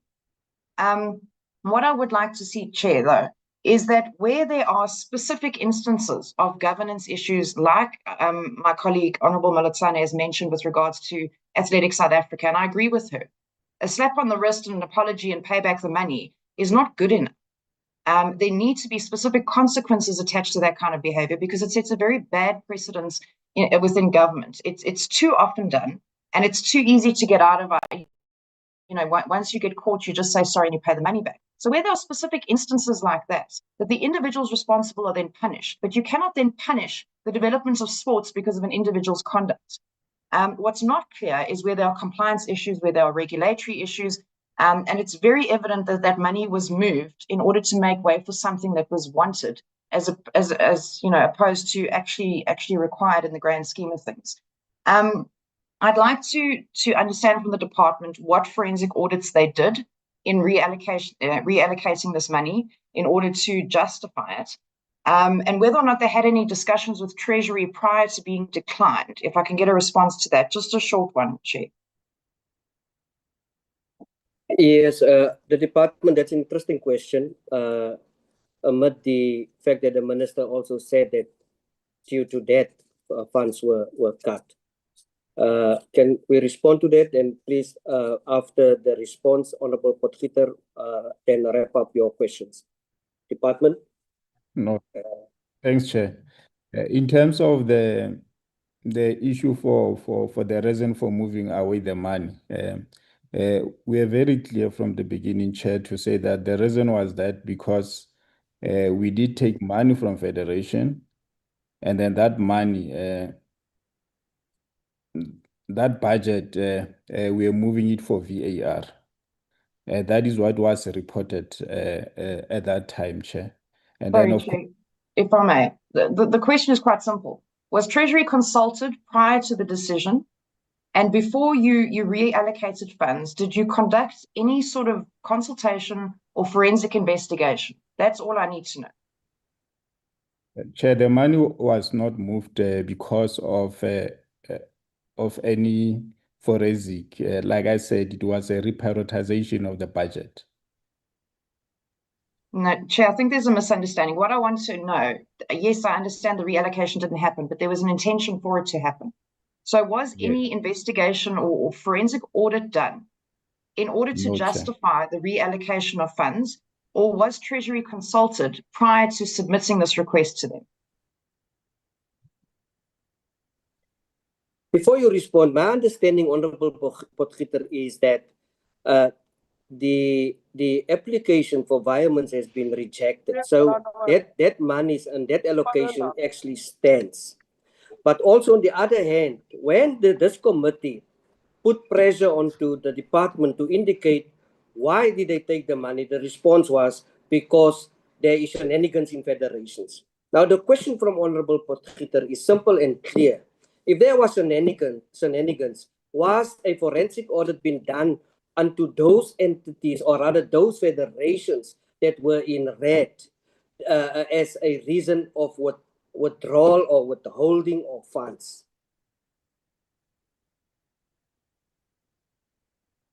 This committee sounds now like the Mkwanazi investigation committee. CFO?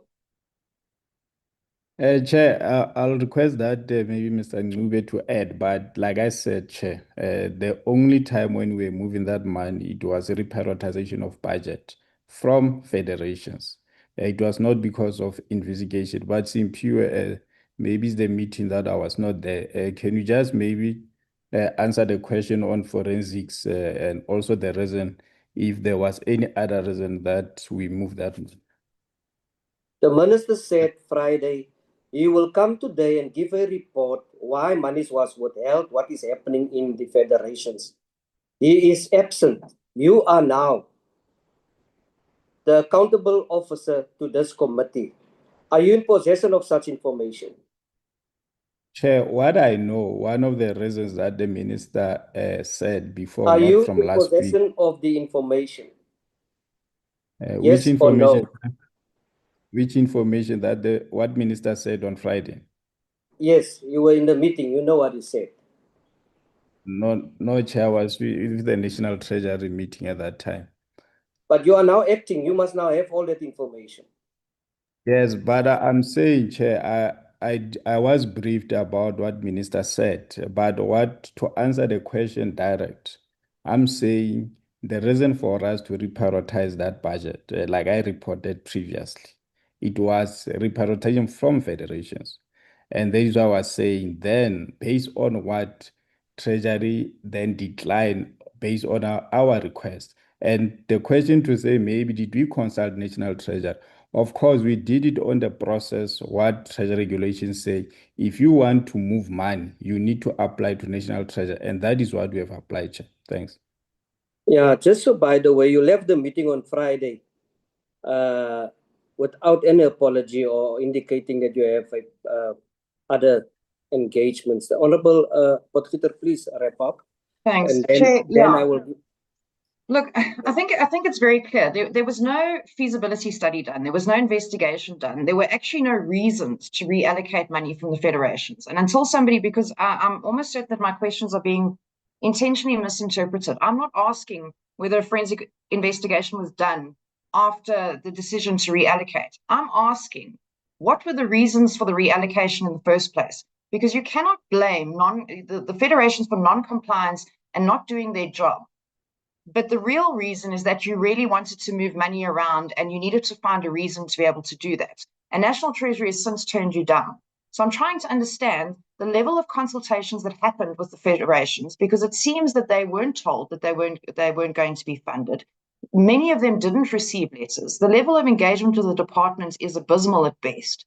And essentially, there was no prior planning done in order to implement this.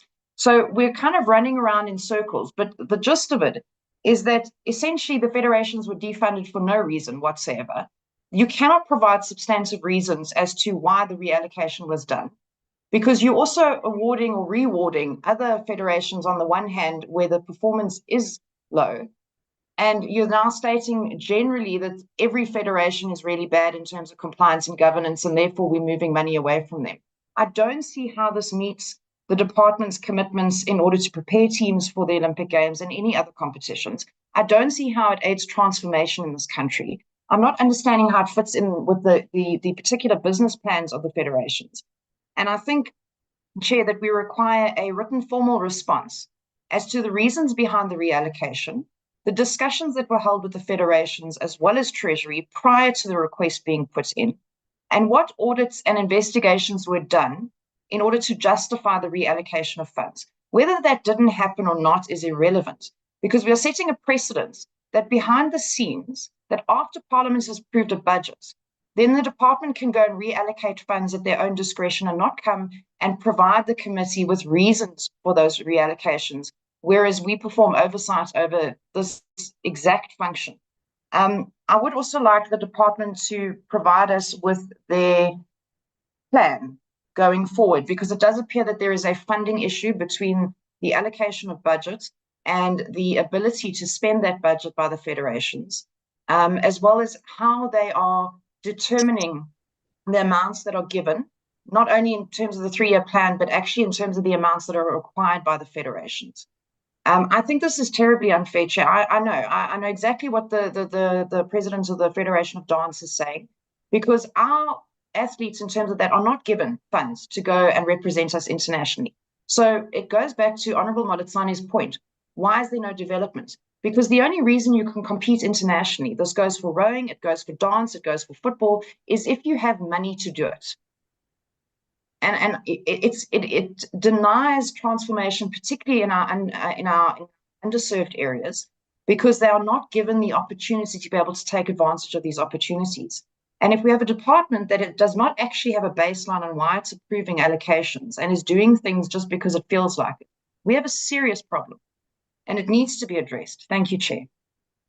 Thank you, Honorable Potgieter. I believe and would like to know or see that the professional staff has taken up the issues that you would like to be presented to the committee members. The Honorable Mutambi. Thank you, Chairperson, and thanks for the opportunity. I think this issue of reprioritizing, cutting the budget, this is the question I also asked last week, Chair. And then I just want to get it from the CFO now.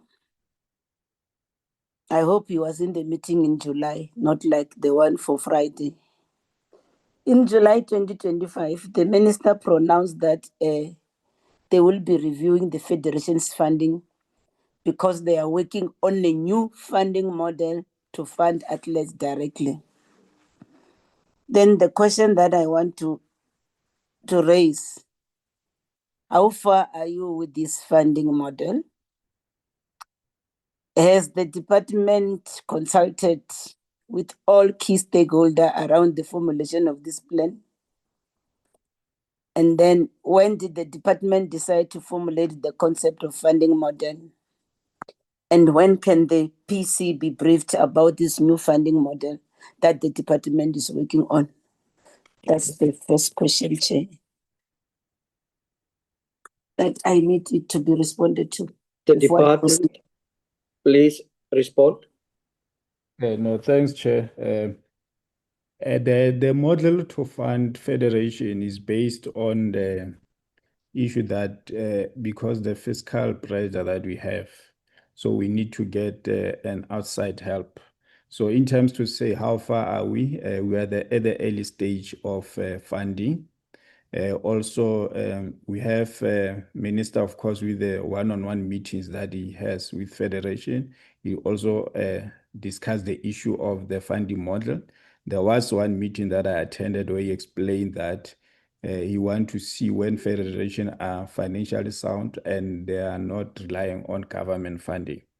But in terms of the plan being ready, I'll say, Chair, where we are now, it's not even more than 50% at this day where we are now. So we have only, of course, discussed also the plan of the department through National Treasury in terms of our cities to say we want to relieve from fiscal pressures by partnering with the private sector for funding. I hope. Thank you. The Honorable Mutambi. Thank you, Chair. You'll remember last week we raised this issue of certain federations that are not doing good at all, but they still get more funding, while there are serious governance issues, and also there are federations that are doing good, like the one that we dealt with SASA-PD. The other time you hosted a Gymnastic SA. They are doing well in terms of good governance, accounting, but then you still find those that are not doing good getting more money. Apart from what I've asked earlier, currently, how are you making allocation to these federations? Because I see a situation where you treat federations differently. It's like there's preference over others. What method are you doing currently utilizing to allocate funding to federations? No, thanks, Chair. In terms of the funding for federation to date or over the years, we have been using a baseline method, which based on the history. Basically, what we do, if you get an increase of 2%, then all the federation, of course, will be getting 2% based on how much they were funded in the previous financial year. So that what does the department applying? But of course, we did have a discussion because, like Honorable Member Mutambi saying, we need to able to treat every case in its own situation. So we are looking at to check the issue of funding for federation, but today, Chair, what I can say, even the allocation in the current financial year is based on the baseline funding. Thanks.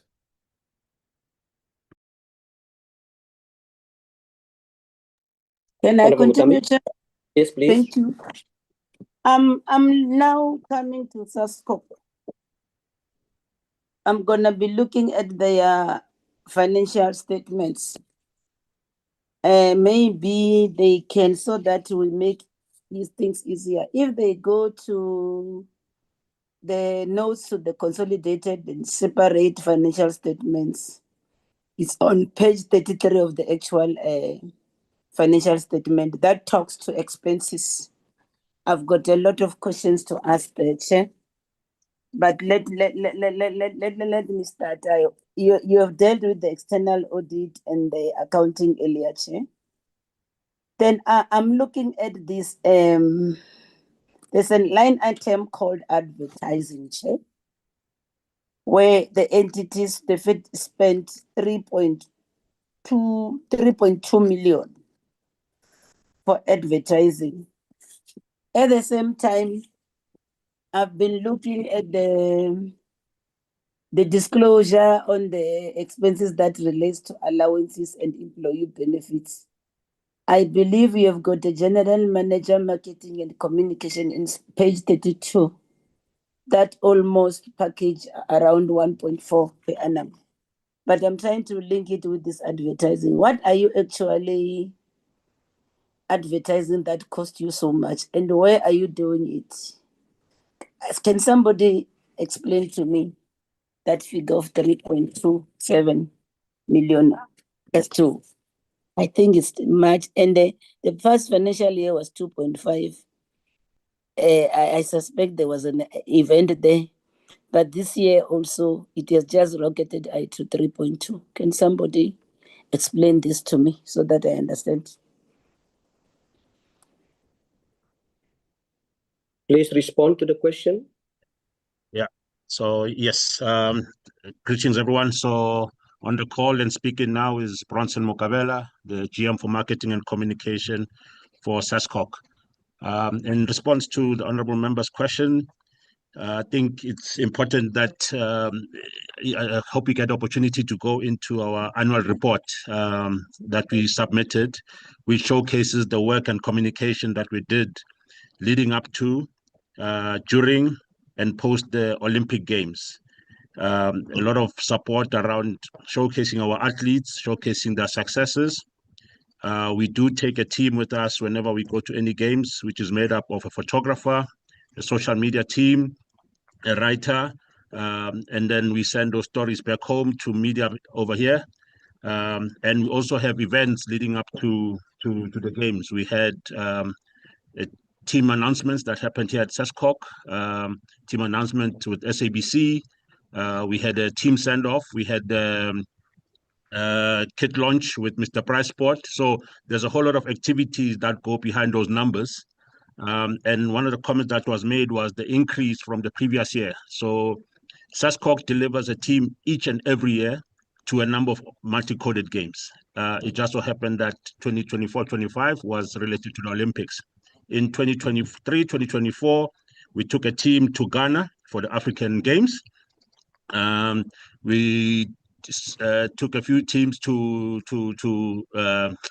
I don't have my calendar in front of me, but Ghana was the big one. African Beach Games, Commonwealth Youth Games in that period, as well as World Beach Games that were planned. So there is a calendar of events each and every year.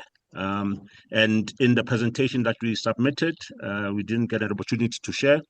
There is, in one of the slides, our calendar from 2025 up to 2028.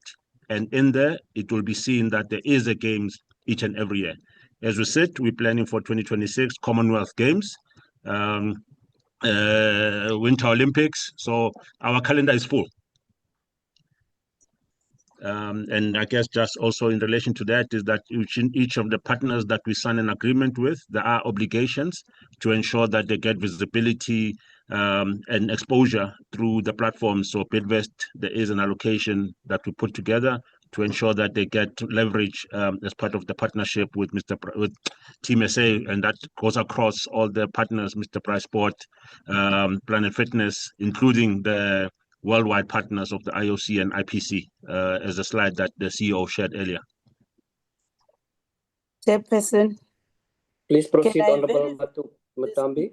Whether he has read from the same page, because the issues that he's raising, I wanted to say, Honorable Mutambi, if you're not happy, I listened to the response. Please stop and say, no, you're asking this. Do it the interrogation style. Okay, Chair. He's telling us about the Africa Games. There's a line item that talks about African Games there, and there's a figure that was allocated. But this expenditure, that's why I'm trying to say advertising, the word advertising.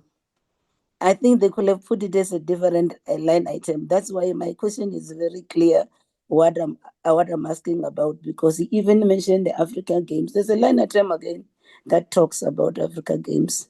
Maybe you will want to explain to me that one doesn't include what he's saying.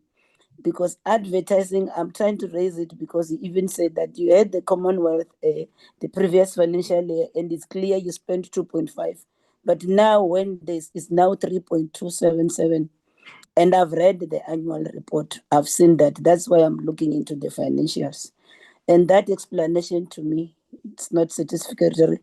Can I ask that we be given a breakdown of all those expenses that accounted to this advertising line item as prescribed? Because the response, Chair, is not holding any water for me.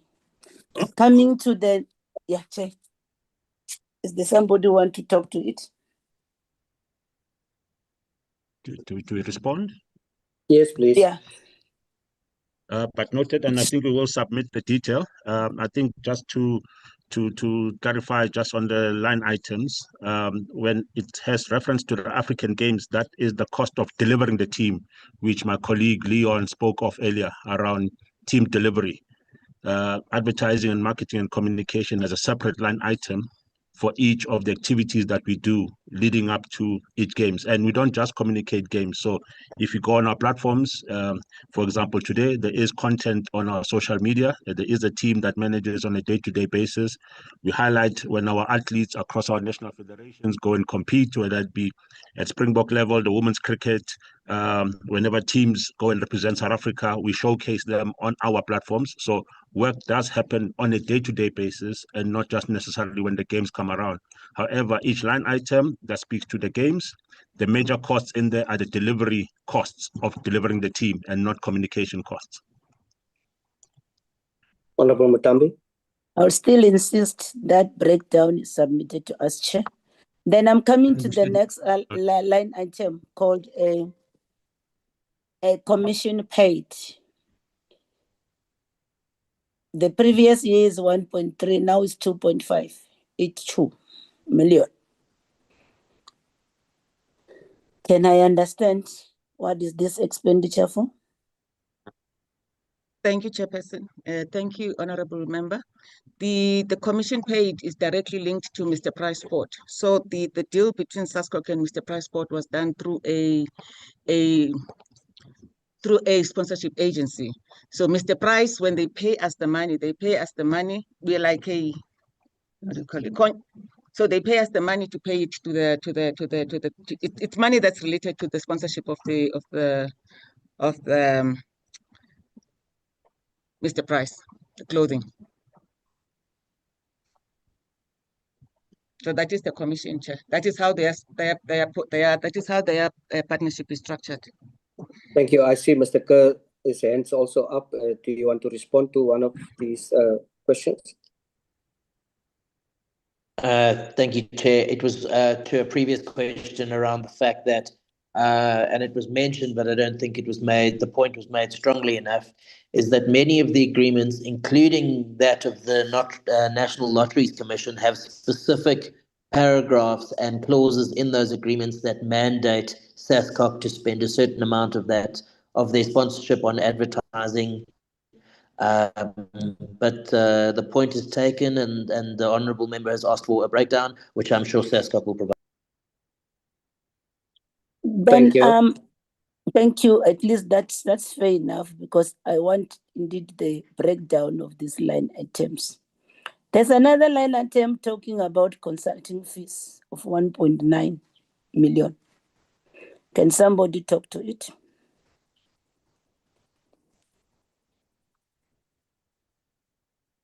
Whom are you consulting? I see in terms of your SASCOC. You have got a lot. To me, there's so much capacity. If you look on page 32, Chair, of the notes, so many board members that are there. And then you have got all these well-paid executives. Then you still consult. What are you consulting on at that figure, Chair? I can respond to that, Chair. Yes, the please. consulting fee. Yes, Chair, the consulting fee. through you, Chair. Who's responding? I didn't hear the speaker. It's Nozi for the CEO. Okay. Nozi for chapter the CEO. Thank you, Thank you, Madam. Chair. Yes. So we've just signed up a new accounting system. As the chairperson said earlier on, that we have now insourced the finance. The financing of the organization. So all the accounting system is now internally done. So we've used those consultants. We've had to get the consultants to help us set up the implementation and supporting of the new accounting system. Then we don't have an HR department at SASCOC. So our HR is still outsourced. That is what is also included in there. We also had to do the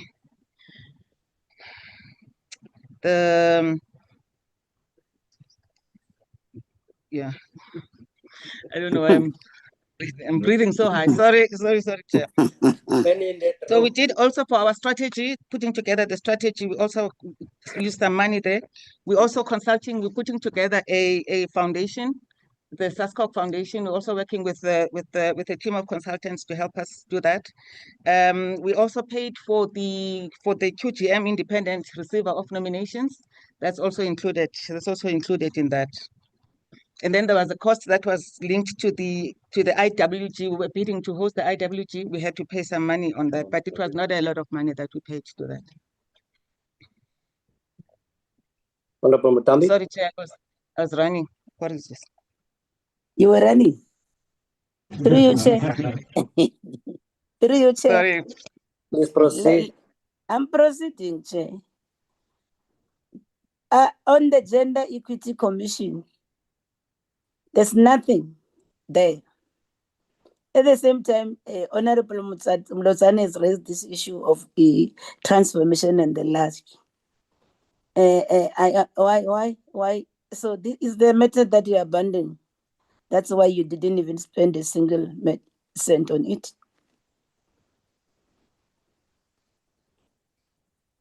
On the gender commission line, saying there's nothing. So what we've decided, Chair, now with the commissions is that because our commissions are chaired by board members, and we don't want board members to be running with our budgets.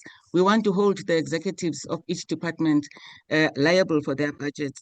So the money, so all the commissions, like for example, we do have a marketing commission. That marketing commission money must come out of the marketing budget. So gender commission is sitting under the membership, under the operations department, which is managed by the COO.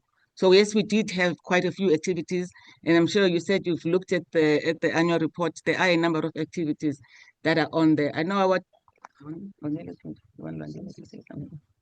I don't know, Chair, if that helps. Doesn't mean we've abandoned our gender. That's fine. It's a response. The honourable member will decide whether she's satisfied or want more information. But I want to take you one step back, just a little bit one step back, pertaining to your response that you don't have a HR department. Having an allocation or revenue of 126 million rand, do you think you do justice to SASCOC for not having a HR department?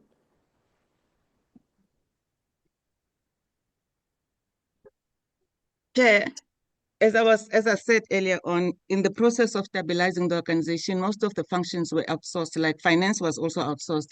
So we said we can't insource everything at the same time. So we started by insourcing the finance department. Now we're working on putting together a proper HR department that will also be insourced. What we needed to do at the time was to really put all the processes in place, make sure that all our employees have got contracts, all the HR processes in place. Now that we've done that during the stabilization phase, we are looking at insourcing the HR function. Yeah, it's important for governance. Honorable Mutambi? Yeah, there's another line item, Chair.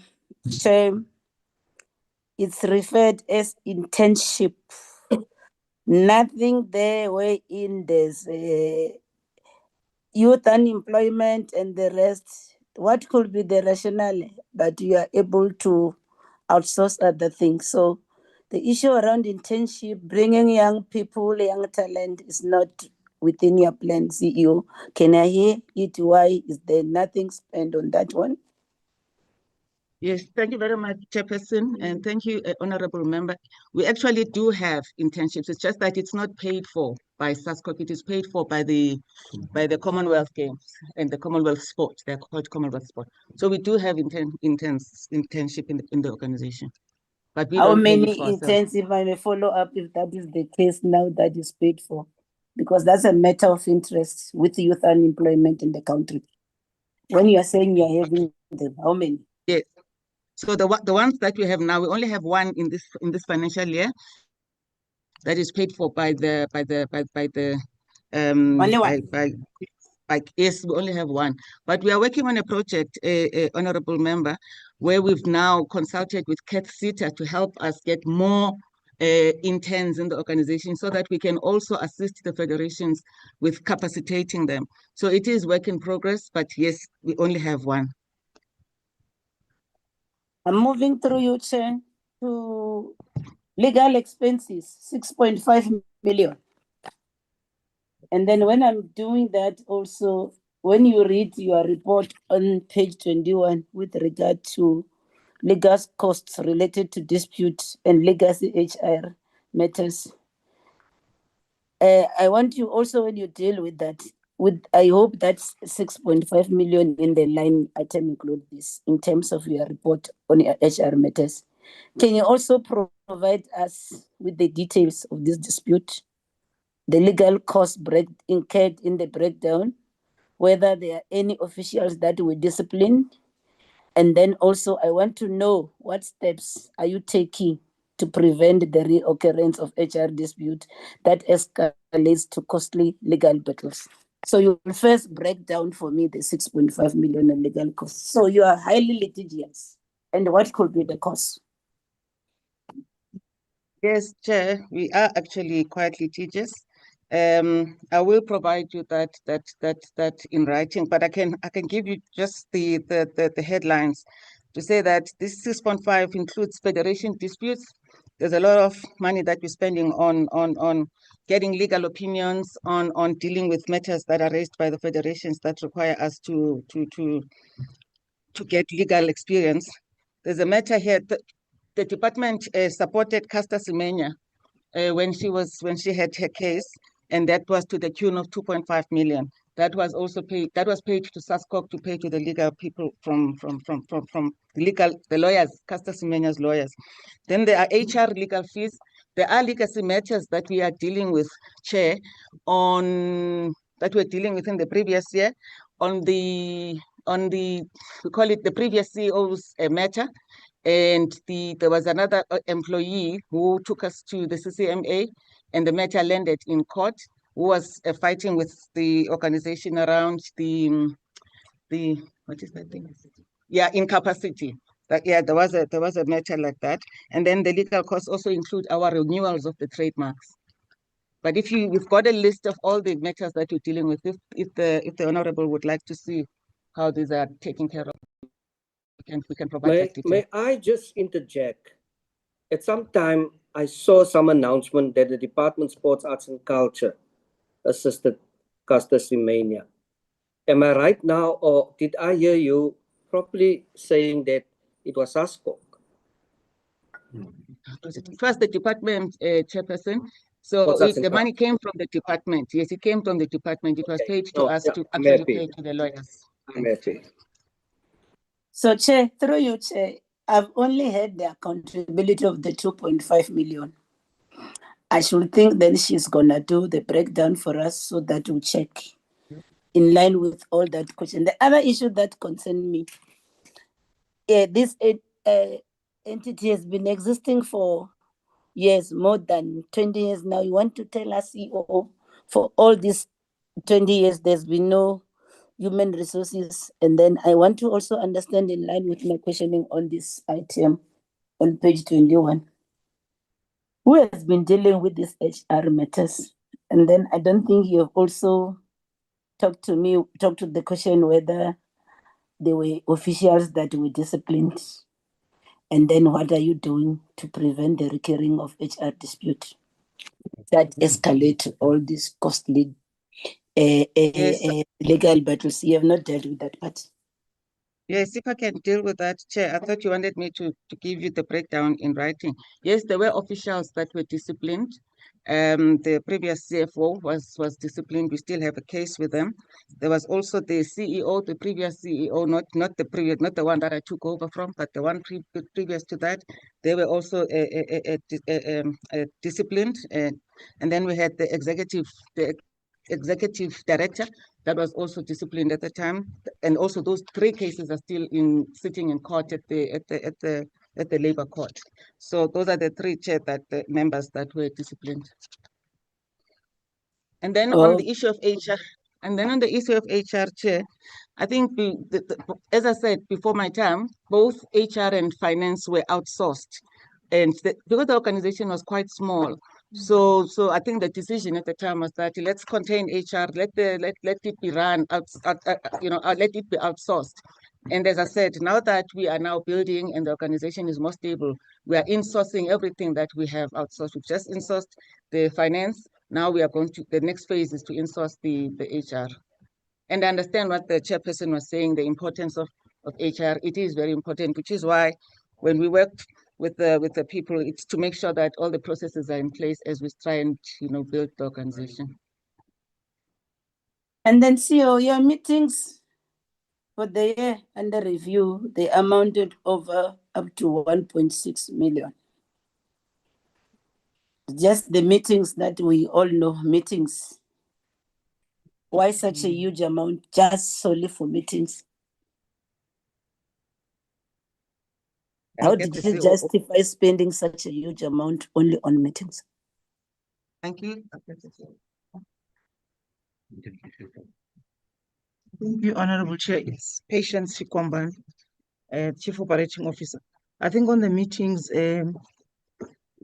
last year we had 3 meetings, a general meeting in April, we had an AGM in September, and then we had a QGM in November. So in terms of how we manage our meetings, we cover cost for one person from a federation, either president or SG. So that's why there's cost of logistics, but also of event management. That they go to rocket high up to 1.6 million COO? Yes, I think one meeting in terms of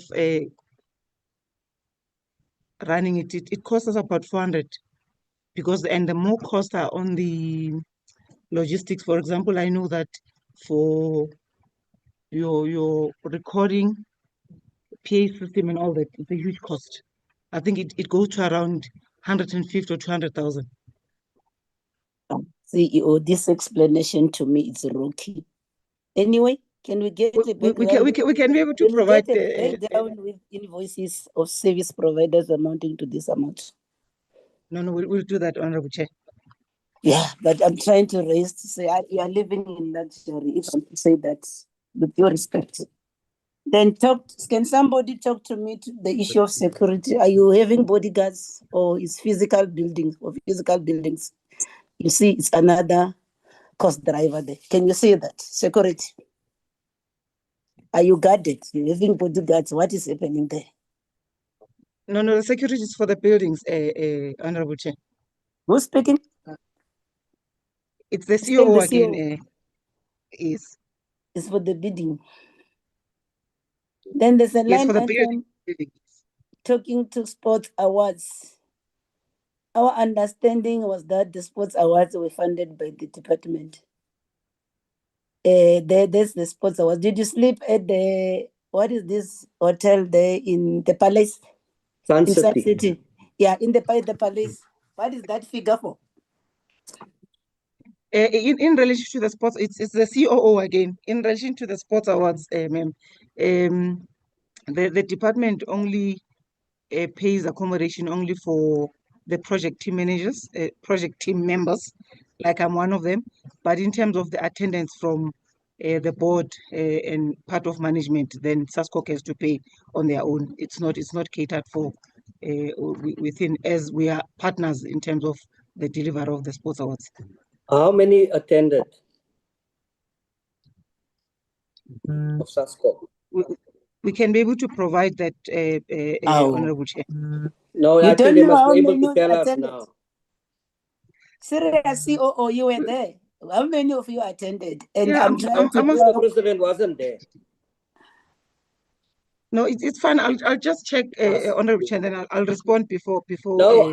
Can you tell us more or less? I'm asking. You know why I'm asking? Or more or less, okay. We are finding ourselves in austerity measures. There's no money, and we have to save money. And for what is worth, I'm of the view that SASCOC could have been represented by one individual. How many people were present? More or less? With due respect, Chair, maybe before she responds, with due respect, Chair, they came in here knowing that, and we are reading the documents that they submitted to us. we are not bringing new things. Definitely, this thing should have been. They know that they were supposed to be having supporting facts. They know, Honorable. We are not bringing things that are coming out of our minds or whatever. We are reading how their many documents. people sleep at Sun City? And the I palace. think, Honorable Chair, I think it's around 10. 10. You Both think that board is and management. you think that was a good idea?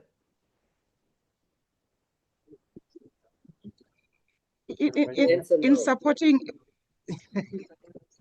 in supporting the federations as well, and Honorable also being Mutambi, tell the CEO where did we sleep?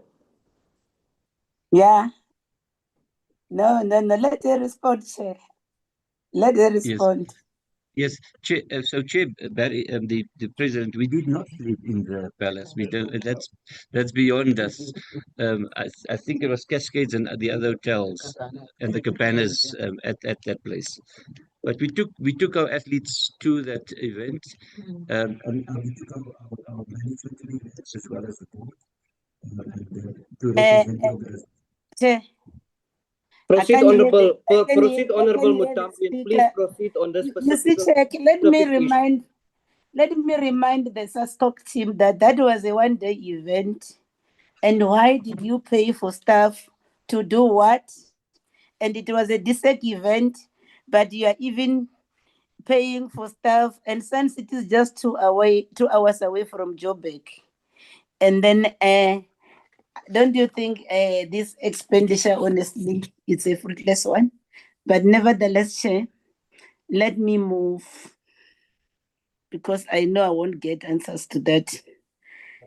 People like to hide things by writing these other operating expenses. You can see on page 34. Honorable Mutambi, please wrap up. We still have 2 members to ask questions. And then I want to come back for a second bite for members. Please proceed. So I'm trying to say there's a thing called written other operating expenses that amounted to over 5.5 million. It's written other operating expenses. Maybe, Chair, I would like to know the breakdown of that. I just want to understand the breakdown of that, Chair. Yeah, just that I will just stop in here. Maybe I'll come. Okay. But I need that to be responded to. I'll come back again on the other matters if time permits. Any response, SASCOC? Yes, Chairperson, we don't have the complete list for you now, but we can send it to you as per request. Okay, thank you. Also, the cost of the 10. It was 17,000 rand. It was 17,000 rand, Chair. For that whole 17. accommodation, can't be. Yes, it was. It was for one night. Okay, honorable members, I have to unfortunately vacate my seat and leave this meeting due to unforeseen reasons. Most probably I will not come back, but I'm going to ask Honorable Molotani to take over and to chair this meeting, and I would like to appeal to honorable members to give the same respect and the decorum you have given to me, and I will still be on for some few minutes or so. I'm now going to give over to Honorable Molotani, who is fully aware of the speaking list and the issues from here. Honorable Molotani, please proceed as chairperson. I think Mrs. Molotani was also look at my name. I tried to raise my hands, but it's a problem. Honorable Nkosi, I saw your hand and I have indicated to her. Honorable Molotani, please unmute and proceed with this meeting. Thank you very much, Chairperson. It will be Honorable Nkosi, Honorable Molotani, don't forget Honorable Mahat. It will be Honorable Nkosi, Honorable Mutaung, Honorable Daniel, and then Mama Khatu. In that order, honorable members. Honorable Nkosi. No, thank you very much, Acting Chair. Thank you so much. I think, Acting Chair, one must welcome the presentation made by the SASCOC as well as the overview made by DSEC. On the presentation made, Chair, I think when you start speaking, you spoke about the issue of the Black people that are not seen leading some of the sporting codes, of which I've seen that as well, and it's a serious concern to us as to say, don't we have Black people that will lead these sporting codes? I think the SASCOC president must assist us, because it cannot be correct that all the sporting codes are led by white people, as if there are no Black people or other people that can lead the sporting codes. Second to that, Chair, it's a pity because the chairperson has just gone, because I wanted to raise a serious concern about the non-attendance of the minister. I will keep on raising that, because as we indicated when we started with the meeting, that he promised to be part of this meeting and give answers in some of the questions that were raised in the previous meeting, and now he's not here. I think in future, we need to take our stands and say, if he's not here, we are not continuing with the meeting, so that he can come and respond to the issues promised, because it doesn't look well. The date was proposed by him at the same time is not here. We need to look at that in future. My questions that I want to ask, which I think my colleagues has just covered me a lot with some of the questions, but I just want to check with SASCOC with regards to the mechanisms or concrete mechanisms implemented to ensure that all national federations comply with the National Sport and Recreation Act, SASCOC's membership obligations, and good governance standards, and why have these mechanisms failed to identify or prevent recurring governance breakdowns in several federations?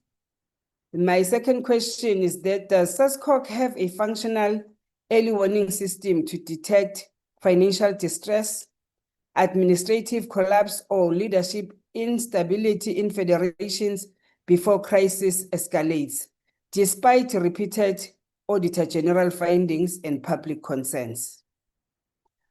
My other questions, on what basis has SASCOC failed to enforce sanctions against federations that consistently violate governance norms, such as failing to hold AGMs, submitting late financial statements, or operating with unstable leadership despite having the authority to suspend or intervene? Lastly, Chair, given that federations receive substantial public funding through DSEC, what assurance can SASCOC provide that it conducts robust financial oversight over the use of these funds? I will come back, Chair. And why have unauthorized expenditure, non-compliance, and weak financial controls persisted within several federations without SASCOC intervention? I will come back, Chair. Thank you very much. Thank you very much, Honorable Nkosi. SASCOC, who's going to respond on the questions of Honorable Nkosi? It will be me, Chairperson, President of SASCOC. We are in agreement with the Honourable Member around the slow pace of transformation. The department has the eminent persons group that has that mandate, in fact, to follow up on assessment with regards to whether federations are achieving their targets. And in fact, we did meet with the EPG not so long ago to discuss these matters. The current policy is that the department will provide the oversight over transformation with federations. With regards to the Sports and Recreation Act, I did mention it at the beginning. There are many items in that act that were supposed to have been changed to the bill, And SASCOC is waiting anxiously, as well as the NSRP, to try and improve those documents. NSRP is over 14 years old, and it's in need of urgent review. And we'll be working with the department to ensure that national dialogue and national consultative process happens.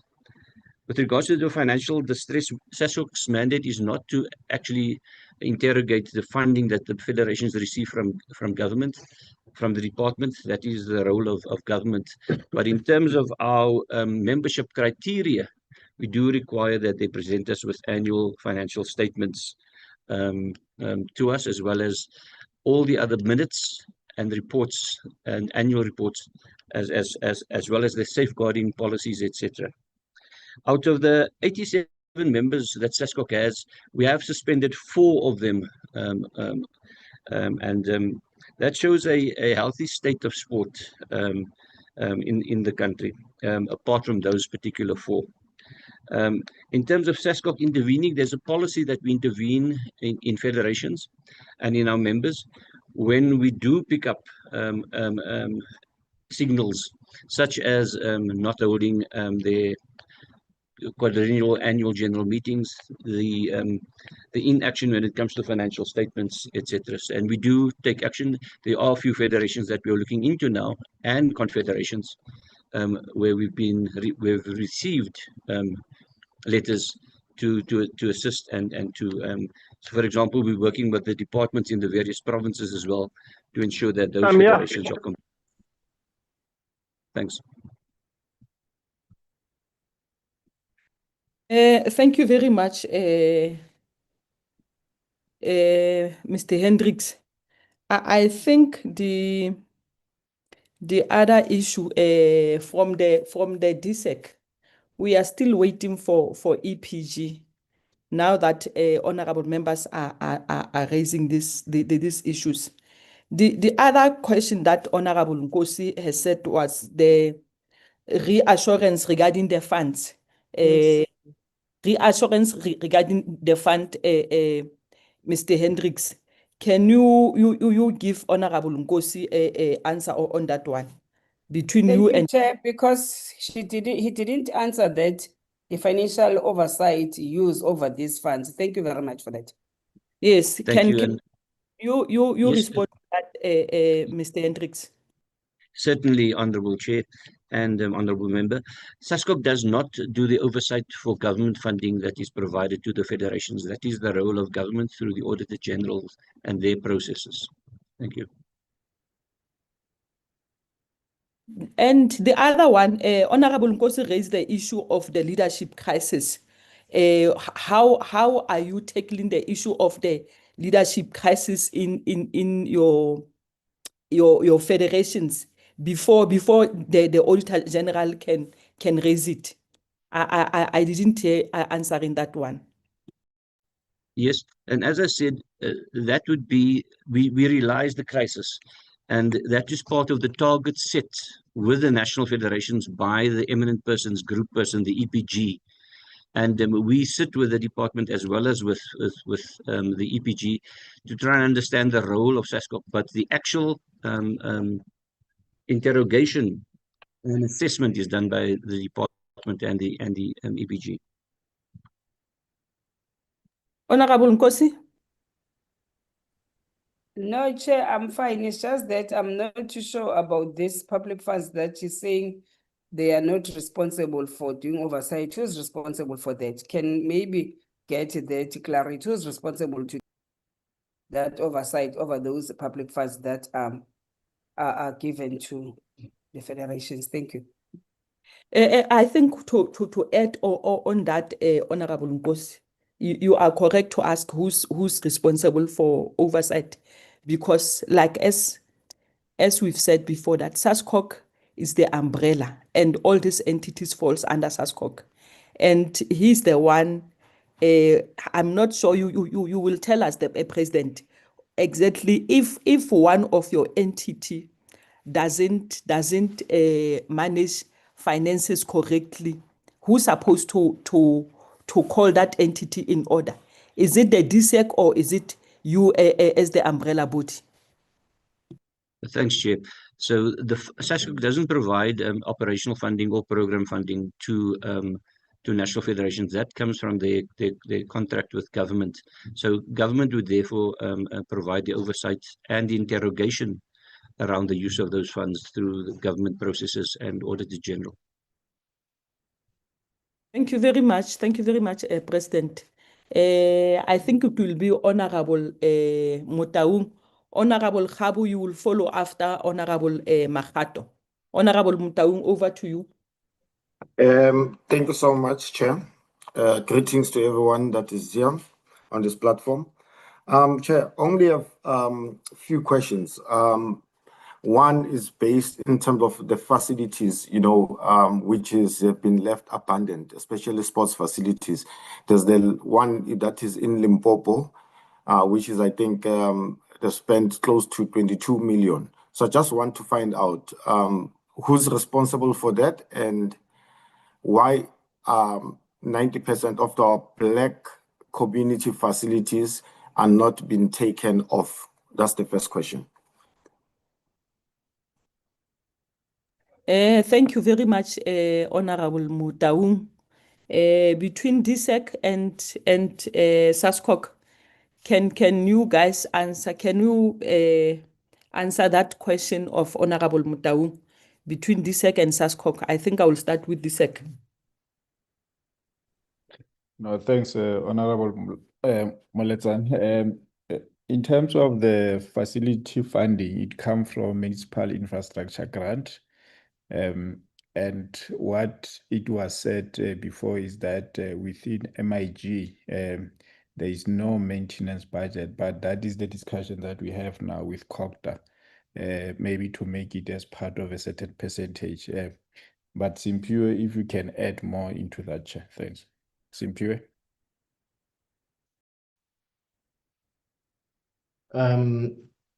Chair, the facilities are primarily, as CFO has indicated, they are a responsibility of the municipalities. However, the National Department oversees the portion of the MIG grant, which is channeled through the Department of Cooperative Governance to the municipalities. That portion, Chair, is based on the agreement that some funds within the municipal infrastructure grant must be ring-fenced for sport. However, the challenge remains, as CFO has indicated, that a MIG grant doesn't provide for operation and maintenance of facilities. But the second challenge is that we have no influence over the funding that is specifically for the metros under the USDG grant, and that's where some of the communities, particularly in the townships that are within the metropolitan areas, then would ordinarily get support for infrastructure. Thank you very much, Chair. Thank you very much to the DSEC. I think, Honorable Motaung, to be honest, the facilities, majority of the facilities, even if they can be, the funds can come from the DSEC, they are left with municipality to ensure that those facilities are taken care of. Those facilities are having the activities that they're supposed to run. Honorable Motaung, again to you. Okay, I understand that, but at the same time, these facilities, they are under, obviously under SASCOC or under DSEC. So meaning they need to be a framework of saying this is who manages those facilities, But at the same time, I just want to find out again from them to say how many of these facilities that not in good state, how many of those are? Because of we think there's money going out to these facilities, even if it goes to the regions and stuff. But how many of these facilities that they know of that they are not in a good state? And if there's funding for those facilities, where is the money going to? Because of these facilities, if you look at the El Dorado Park one at the present moment, the El Dorado Park Stadium is like, it's a no-go area now. It's becoming a ghost town, So maybe they must know how many facilities that are there, which are not in good state. Honorable Mutaung. Yes. Honorable Mutaung, I think the issue of the facilities, in one of our meeting, we've requested that we need to call the provinces to come and account to the portfolio committee. And this issue of the facility, it's where it's going, it needs to be raised sharply so, because majority of the facilities after DSEC has built the facility, it's up to the municipality to ensure that that facility is taken care of. I think this issue of the facility, we'll have to raise it sharply where we've requested that we must call all the MECs of sports as well as the HODs. This is one of the issues where we're supposed to raise this issue of the facility. But let me just hear from the DSEC. I think SASCOC, for now, SASCOC on the issue of the facility, you are nowhere to be included. SASCOC. Yes, you're completely correct, Madam Chair. But there's one cause for concern that when these facilities are built, the consultation with national federations who actually can provide the specifications of this facility sometimes they are not engaged, and for me that's the only concern. But for SASCOC, this is not our mandate. These capex and facility projects are the domain and responsibility of government. Thank you. Thank you very much, Mr. Hendricks. DSEC, anything to say before we pass Honorable Mutau? No, Chair, thanks. Like you explained that the facility belongs to the municipalities. We have a little influence on it. Thanks. Chair, I Honorable think this is... Mutau, can you wrap up? You are still the platform still belongs to you. But I think I want to go back again to this thing of a hierarchy, to say, in terms of the working relationship, I understand we're saying we need to call the MECs of sports and all those, but in terms of the hierarchy, these guys, they report to DSEC or SASCOC, if I believe so. So when money is going out, that's my concern, because of when money is going out, they are the one who are funding these sports facilities or these other entities. Where do these guys report to in order to say, okay, this is a facility we have built, or this facility is not in a good state? There need to be a track record somewhere, somehow. So if we say DSEC doesn't understand, and we need to go to the MECs and ask them about why are the facilities are like this. So meaning there's no hierarchy in terms of the reporting structure. Administration system, that means it's bad. I submit. Thank you, Honorable Mutaung. I don't want to be the spokesperson of the DSEC. DSEC, can you just wrap up this issue of Honorable Mutaung? Yeah, no, thanks very much, Honorable Chair. Yes, maybe just to explain it, the allocation from MIG come from Department of COGTA. And then within COGTA, when they give municipality the money, there is about 5% that is refinanced for sports facilities. So in terms of the reporting, the Division of Revenue Act, that report goes straight to the Department of Culture.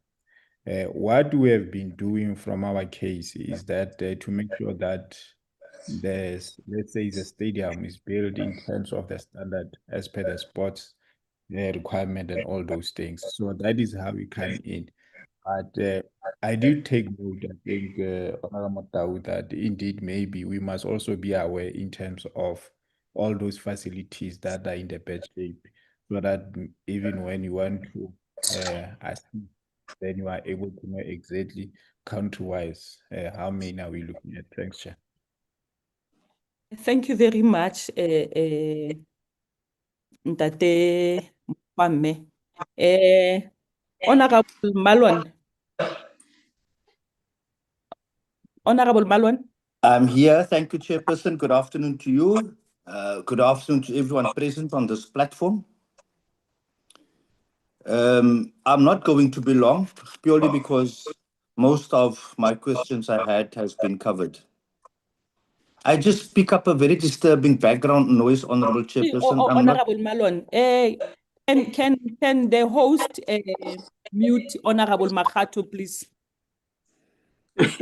It was my time, so I thought maybe I'm going to speak. No, it's Honorable Malwan, then it will be Honorable Makhato, and then it's Honorable Khabo. You'll be after Honorable Malwan. Can you mute Honorable Makhato? You can continue, Honorable Malwan. Thank you so much, Chairperson. Chairperson, I first want to start off by congratulating the Warriors with the T20 challenge that they won over the weekend. It went over to a super over and they won by 10 runs. Great performance from my hometown. So I am biased in this regard. So I just want to say congratulations to the Warriors and the entire team. I'm very happy that the issue of facilities have been raised. I'm not going to repeat what was said. I just want to make a small contribution to this very concerning item that was raised. I really want to encourage us to summons the MECs to come and account on the sports facilities or the state thereof. What I do know is that some of these facilities are leased out to other clubs and organizations. And once it's been leased from the local government, then they are responsible for the maintenance of those facilities because it goes against the MFMA for municipalities to spend money when somebody's leasing it from them. So we must just thread nicely around there, but we have to come up with a solution because it's really sad. I was at Buffalo Flats, East London yesterday at the sports facilities there. And it just reminds me of so many sports facilities across the country in all areas that is in ruins. So we really need to make sure that we do something about it. The main culprit there is those facilities that's not been leased to organizations or clubs. It's the competency and responsibilities of the local government, of the municipalities to ensure that it's being taken care of. If you look at Nelson Mandela Bay, amongst other municipalities equally guilty of it, they don't have people guarding those facilities and people then vandalize it for scrap. And it is just a sad state. So I concur that we must do something to bring them in so that they can come and account to us because it cannot continue like this. They are robbing our kids and our future stars by doing what they're doing to these facilities. I want to move on, Chairperson. I want to pose this question to SASCOC because I really want clarity. There's so much confusion there, or at least unto myself, so much confusion around Karate South Africa. I see Karate South Africa is also on the platform. My question is to SASCOC, Karate South Africa, are they deregistered or not?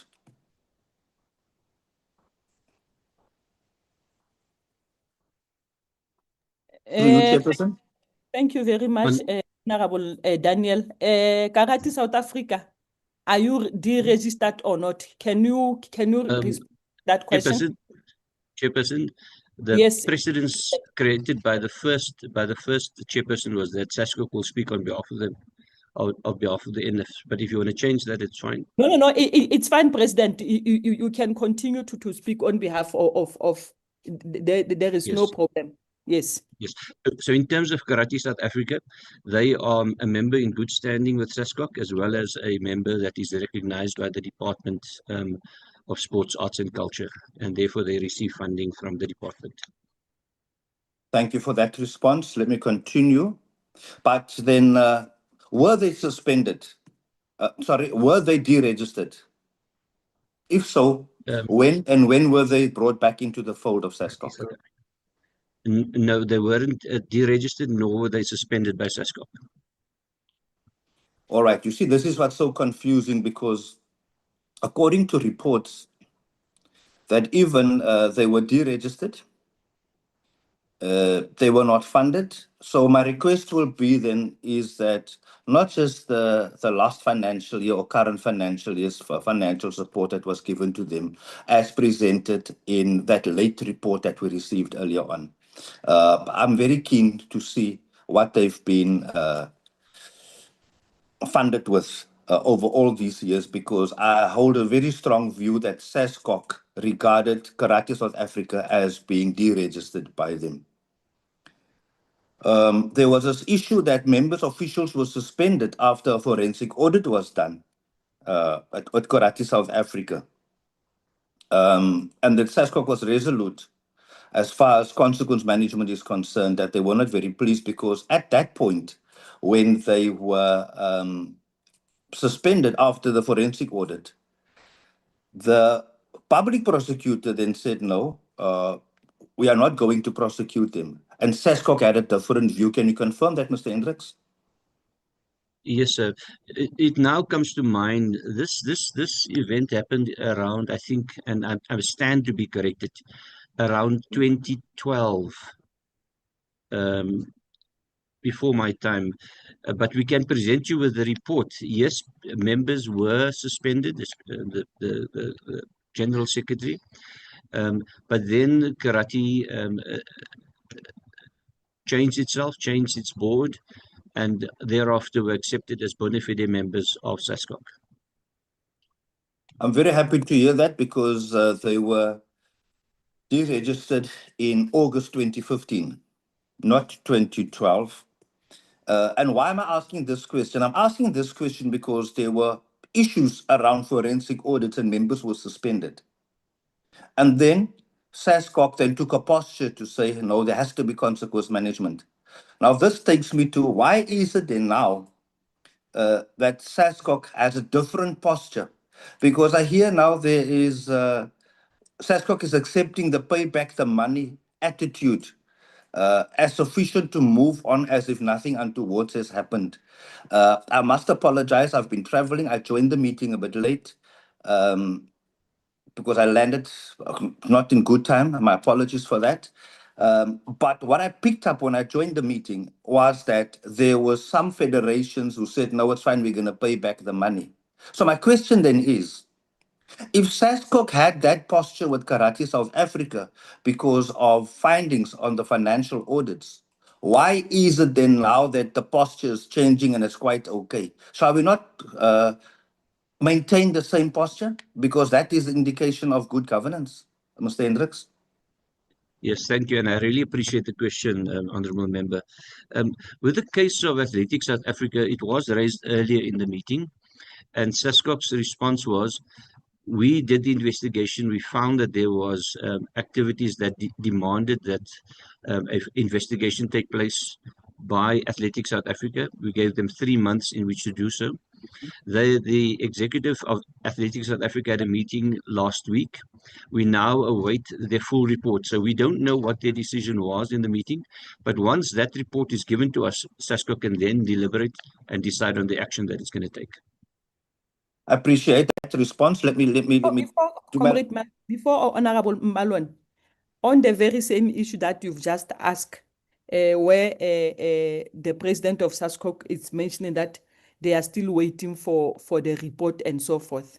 I think the report is out, Mr. Hendricks. We cannot be, Yes. be running around as if there is no report. The report is out. What is so difficult for SASCOC to act on that report? The report is out.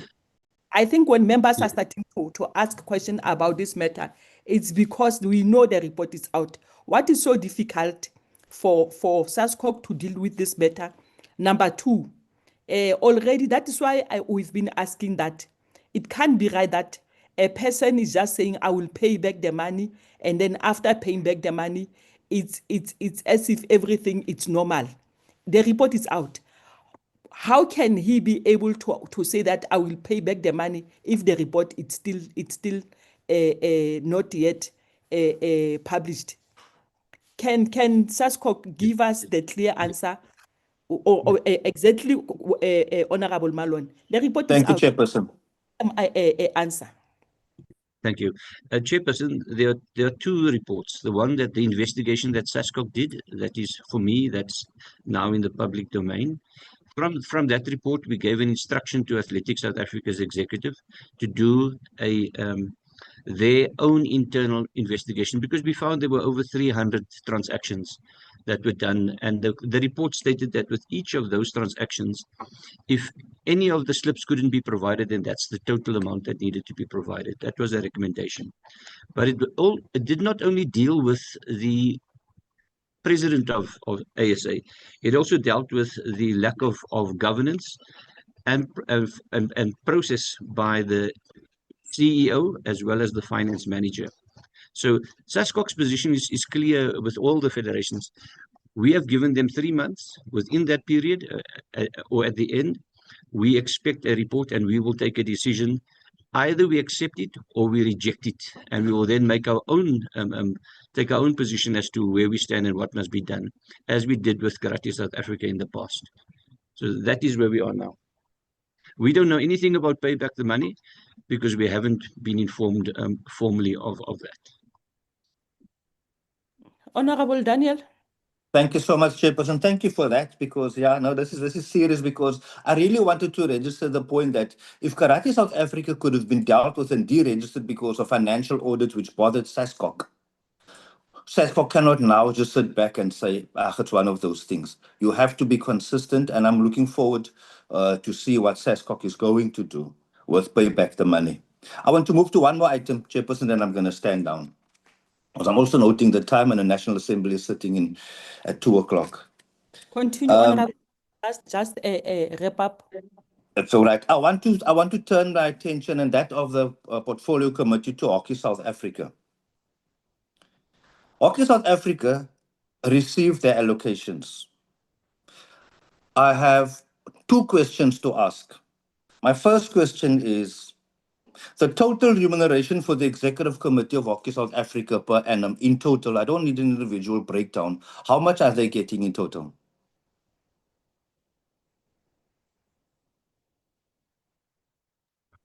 We don't have that figure at hand now, Honourable Member. But they do draw salary.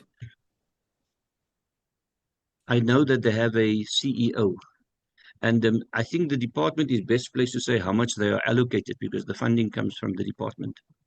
All right. I would like that answer, because then I want to land on my point, please. If we can assist you, please, Chairperson. Yes. Through you, Chair. Simpio, can you assist on that? Yes, CFO.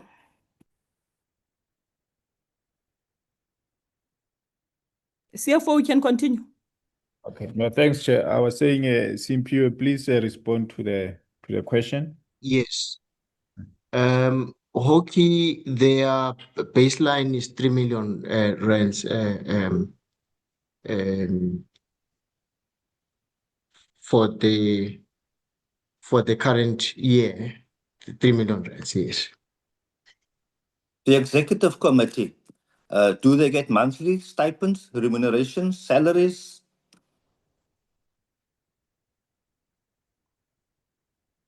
And how much is it for the year that's spent on them, on the Executive Committee of South African Hockey Association? Through you, Chair, I can indicate that from the grant, federations are not allowed to use the grant for the executive members, for the elected executive of the federation. So if there is any payment to the executive members, it wouldn't and it shouldn't come out of the grant that is provided by the department. So the department may not necessarily then have information on what they pay their executive members per month. Thank you very much, Chair.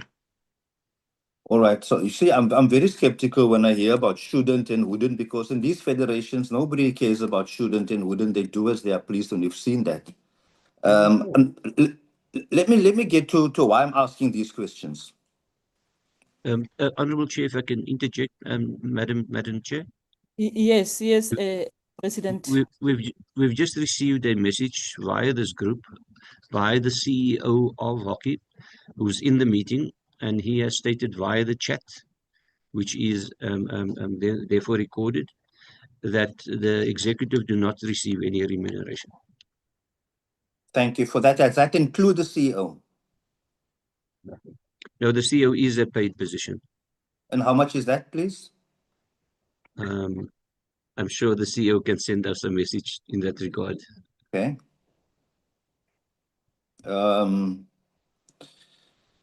While we're waiting on the response, Honorable Malone, you know, I think the entity is here so that you can be able to save time, because remember at 2 o'clock the National Assembly it's starting. Can the CEO of hockey, if he or she is part of the meeting, just say it, how much is he getting per month or per annum? Sure. Thank you, Chairperson.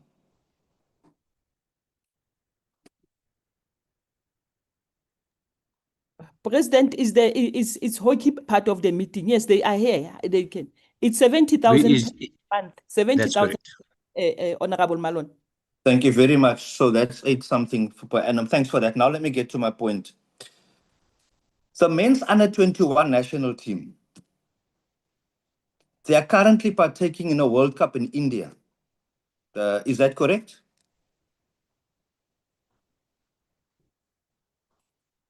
Hockey South Africa. Yes or no? There's a message coming up. That is correct. So right now, Chairperson, please bear me out on this one. We've got the men's under 21 national team in India from the 23rd of November until the 11th of December, meaning today they are there competing in the the World Cup. They are partaking in a World Cup. South Africa sends 20 hockey players there, athletes. Now, the total cost to send them there is just over 1.7 million. I have it that SA Hockey has contributed 1 million rand. So there's a balance of 755,000 rand. The player's cost is a total cost per player that they must fork out to represent South Africa in a World Championship, World Cup. Each player must give 40,000 rand. Whether it's the player, whether it's the parents, but 40,000 rand must be paid. Now, that money was due by the 20th of November. And late in October did they only announce the squad. Meaning then that they've left the players under stress to scrape 40,000 rand together. And there's many people that we have, and parents of those players don't even earn 40,000 a year. How is it, why is it that those under 21 players for the World Cup to India, currently as we speak, were given on or about 1 month, if not less, to scrape 40,000 rand together? Why is it that with SA Hockey, when they go and partake in World Cup tournaments, that they must sell boerewors rolls and cake sales to raise money representing our country? And I can tell you, I've personally been to Hockey World Cup games. I remember where the captain back then in the day, so I'm pointing it out because I want to show to you how long this problem has been coming on. The current president of SA Hockey was the manager of the team at the One Hockey World Cup in Germany, where the captain, a guy from the Western Cape, Bruce Jacobs, had to fly himself to the Hockey World Cup. So if it's back then and today we still face with these problems, what are we doing to save our players from having to fork out that big amounts of money that they cannot afford? Because you know what happens? If you can't pay, then you can't play. So whoever can afford will then make the grade into the squad to go and play. We don't always send the best team. We send the team who can afford to pay to go and partake in this tournament. So this is not unacceptable, Chairperson. I want SA Hockey to answer us for how long is this going to continue. Players representing our country having to raise money and giving them 1 month, 4 weeks to raise 40,000 rand. How do you do that? How do you do that? Thank you, Chairperson. Thank you very much, Honorable Malon. I think to add on what you've just said, it means those players who can afford that money, they won't be able to go and play, even if that player is very good. It means this time around, those one who can be able to afford are the one who will be able to represent the country. I think Hockey South Africa, can you please respond? And on top of what you've just said, Honorable Malon, I think it's time, because this matter, it is not for the first time that we raise the issue of hockey. It's time that as the portfolio committee, at some stage we'll have to call hockey to come and account in front of your committee. Can hockey respond? Mr. Hendricks? You are quite correct, Honourable Chair, that just like the other federations that the Portfolio Committee has called in, I think it would be wise for you to bring SA Hockey into the Portfolio Committee, not only to discuss this matter of funding, but also to discuss other matters as you've done with the other federations. But I can also say that this is not something unusual, especially for the so-called smaller federations, as well as the federations that have big teams. It's the big five don't seem to have a problem, but it's the smaller ones that are really suffering when it comes to international travel. Thanks, man. So I think a meeting with SA Hockey is needed and the executive. Thank you very much, Mr. Hendricks, and thank you very much, Honorable Daniel. I'm going to pass to Honorable Mama Khatu. Before I went to Honorable Mama Khatu, this issue of small federations, let me make an example. My example, it will be with, what is this federation again? Basketball. Basketball, at some stage, they held the game here in South Africa. And in that game, some of the officials were not paid even till today. Some of the officials were not paid until today. And also, while Honorable Makhatu is going to ask a question, I think, President, we must also prepare the answers for that.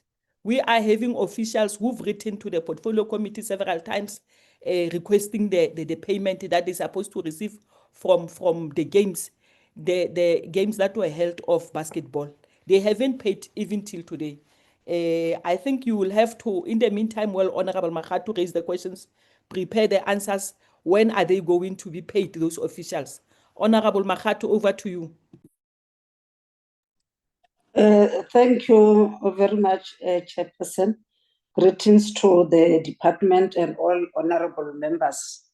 It's just the minister is not here, but I think the CFO is here. So my first question, can he clarify the exact funding allocation to SASCOC for 2025-2026, given the discrepancy between DSEC started of 12.248 million earmarked and SASCOC claims of complete defunding? So I think the CEO can answer on behalf of the minister. Thank you very much, Honorable Makgato. CFO. No, thanks, Honorable Chair. I'll also request Simpiwe to respond to that, Chair, because there is money that is paid, and I know some of that money is unrecognized as a part of the grant. So I'd like also Simpiwe to put more details in terms of what was due in terms of the allocation for 25-26 and how much has been paid. Simpiwe, over to you.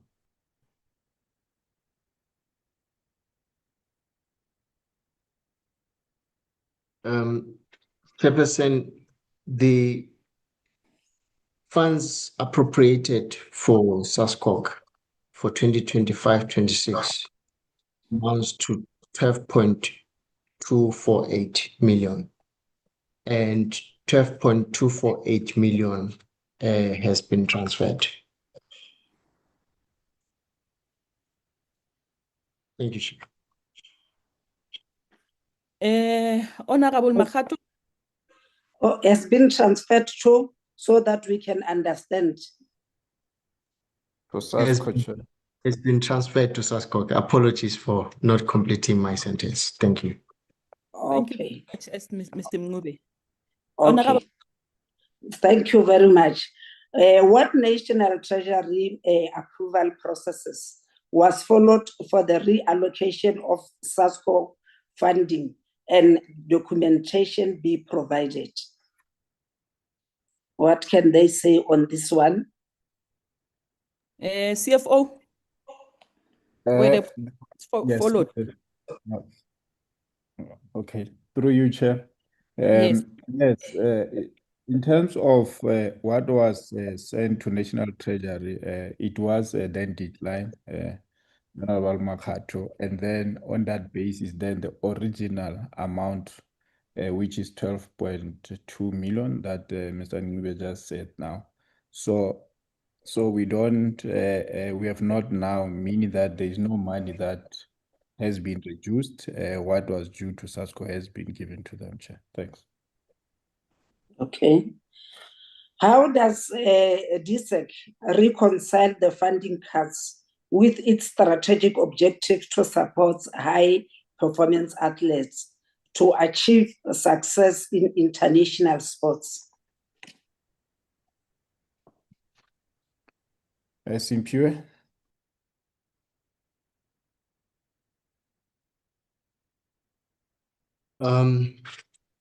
Chair, it's a bit of a tricky question to answer, considering that the current status is that there are no cuts in terms of what was in the agreements of the federations.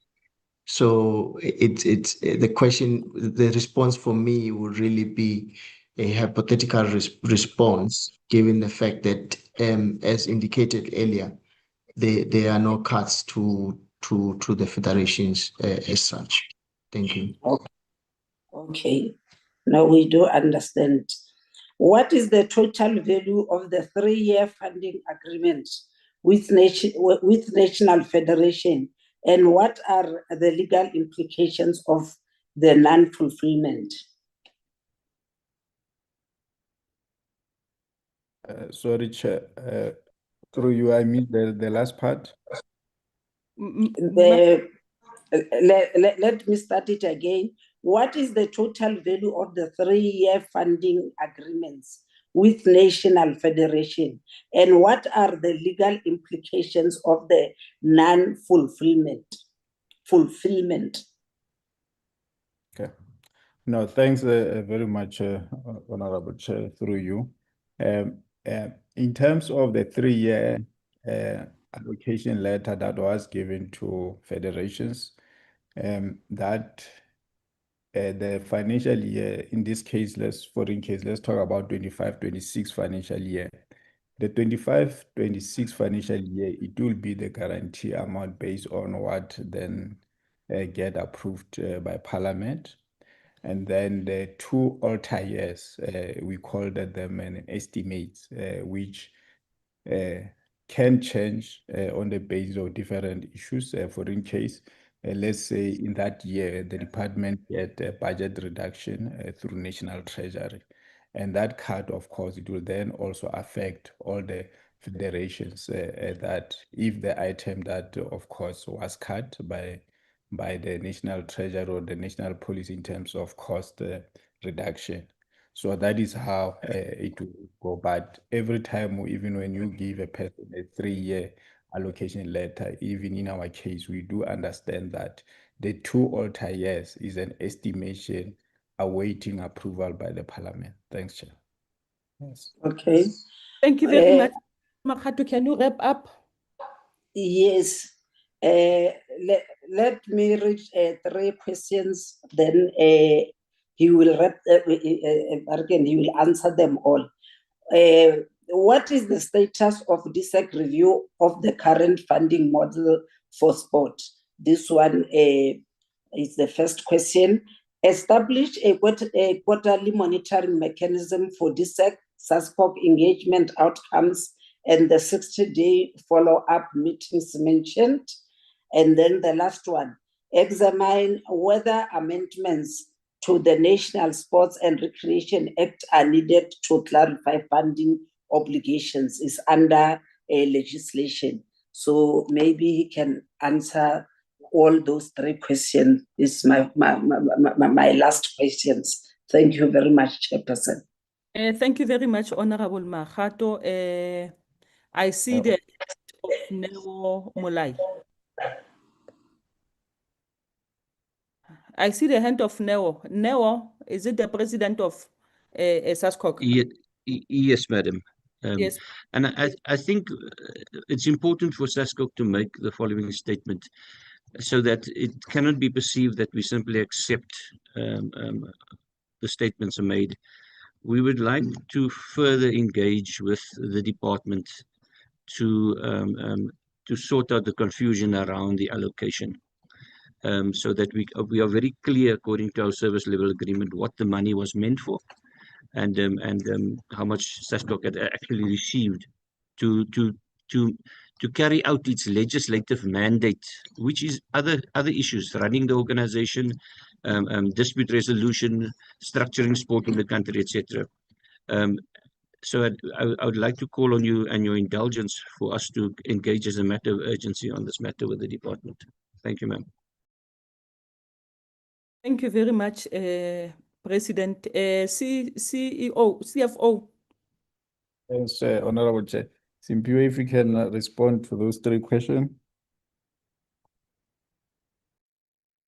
Thank you, Chairperson. The first question, I think CFO did address earlier in terms of the funding model, to indicate that it is at its conceptual stages, with the consultations having shed some light in terms of what the needs may be, and also just with a focus on augmenting the funding that comes from government.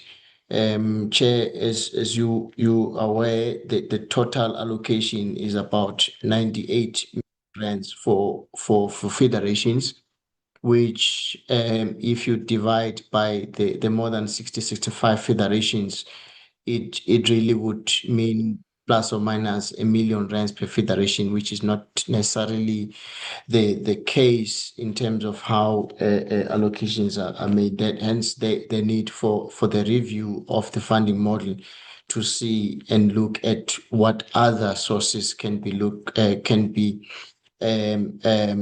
targeted to augment government funding. That's on the first question. The second question, Chair, one would take it as a recommendation. I did indicate earlier that at an administrative level, there is regular meetings between SASCOC and the department on specific areas as they relate to the programs and projects that needs to be implemented. One acknowledges that perhaps those meetings can actually be formalized and ramped up in terms of quarterly meetings in a structured way. So, but the meetings are happening as indicated earlier.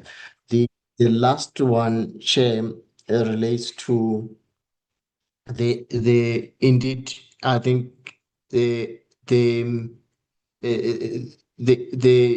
need for an amendment of the National Sport and Recreation Plan is well documented, with the process having started many years ago and remains incomplete to address the deficiencies that have been identified within the Act and other acts, and in particular the aspect that deals with the financing of the National Sport and Recreation Plan. Thank you very much, Chair. Thank you, Chairperson. Thank you very much, DSEC. I think SASCOC, I'm looking at time. Time is not on our side. The issue of basketball, can we get a written response from you, SASCOC? You will have to talk to basketball. Can we get the written response because time is not on our side? Honorable Khabu.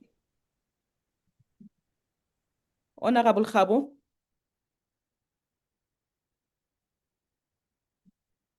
It's Honorable Khabu in the meeting host.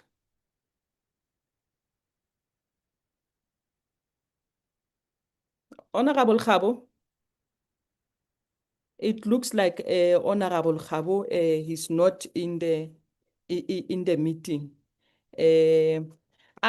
Before we wrap up this meeting, I will go back to the issue of Athletics South Africa, Mr. Hendricks.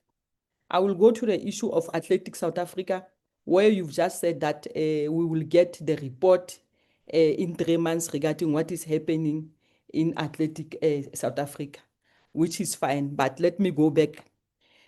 There was an SIU matter involving the acting CEO relating to the misuse of funds. I think it is the funds of lottery. And the funds was meant for infrastructure. And the acting CEO, he did misuse the funds and he went to pay back the amount as you've just said. And up to so far, nothing was done. Instead, he was offered a full-time position. I'm saying this, that if we don't resolve this matter, where funds will be misused and the official will come back and pay the money, and then things will go as if it's normal. We are setting a bad precedence that is going to happen to other entities. And those entities, they are going to make an example of this one. So my humble plea to you, President, let this matter be discussed. Let this matter be resolved. It cannot be correct that something like this is going to happen and then it will be as if it's normal. If we don't make an example with one entity that doing wrong, it's wrong, and one's supposed to be judged on the wrong that he has done, and something needs to be done, we cannot continue doing things like this. And the worst part is that this money, it's meant for athletes, it's meant for development and so forth. But at the end of the day, it does not do what it's supposed to be doing. So let this matter within 3 months. I think it's December, January, February. I think by March, President, we need to get a full report what is happening. You said 3 months, we allow 3 months. It means our 3 months, if I count it from January, because December, we know it's a slow month, everyone is going to leave and so forth. It means by end March, as this portfolio committee, we will be expecting the report from you regarding the issue of Athletic South Africa. We will be expecting the report from you when we open regarding the issue of the payment that involved the officials who were officiating the games of basketball. It cannot be right that every time we will be getting letters as the portfolio chairperson will be getting letters. He will share the letters with us that this is what is happening, this is what is transpiring, and we don't get any report. But the issue of hockey, definitely we will have to sit and give hockey a date to come and appear at the portfolio committee. It cannot be right that if you are not affording, you won't be able to be part of the squad. What about those hockey players who are good in what they are doing, who are good in hockey, and you find that that player is coming from a poor family background? It means that the player cannot be able to be part of an international trip. It can be, it cannot be run in that way. If that's how things were happening previously, I think they are not going to happen in that way. And let me Excuse me, Madam Chair. Yes, Mr. Kabo is with you. Mr. Kabo is back. Okay. Mr. Kabo is back on the platform. Mr. Kabo, let me give you 5 minutes. It's 1:25. Let me give you 5 minutes to engage on the items. Over to you, Mr. Kabo. No, thank you very much, Chair. Am I audible now? You are clear, Mr. Kabo. No, thank you very much, Chair. Let me also pass my greetings to members of the committee, including our guests. I would like to go back to the issue that you had raised earlier on. I would like the CEO to clarify as to how much is he getting paid.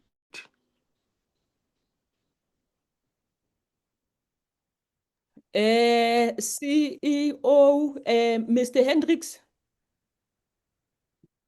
Oh, I thought I heard CFO. Yes, we will answer to that. CFO or CEO? I'm saying how Yes. much Can I? Yes, 2.9 million.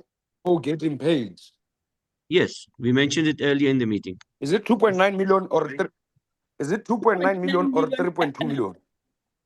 Yes, as indicated earlier, it's 2.9 million per year. So it is not 3.2. No, the 3.2, as explained earlier, is including the bonus. Can we get clarity in terms of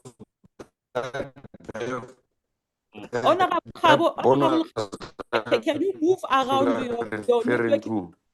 Honorable Kabo. Probably you can give us a clear report in terms of how much is the CEO receiving for. Honorable Kabo, your network is not clear. Can you just move around? Am I audible now? Yes. I've tried to move it. Can you hear me now? Honorable, you are audible now. You can raise your questions, Honorable Kabo. No. I just wanted a follow-up in terms of the bonuses that the CEO is receiving. Can we get that breakdown in terms of, it should be obviously linked to the performance. Can we get that breakdown? Second question is, Chair, can we get clarity as to how much is the COO earning?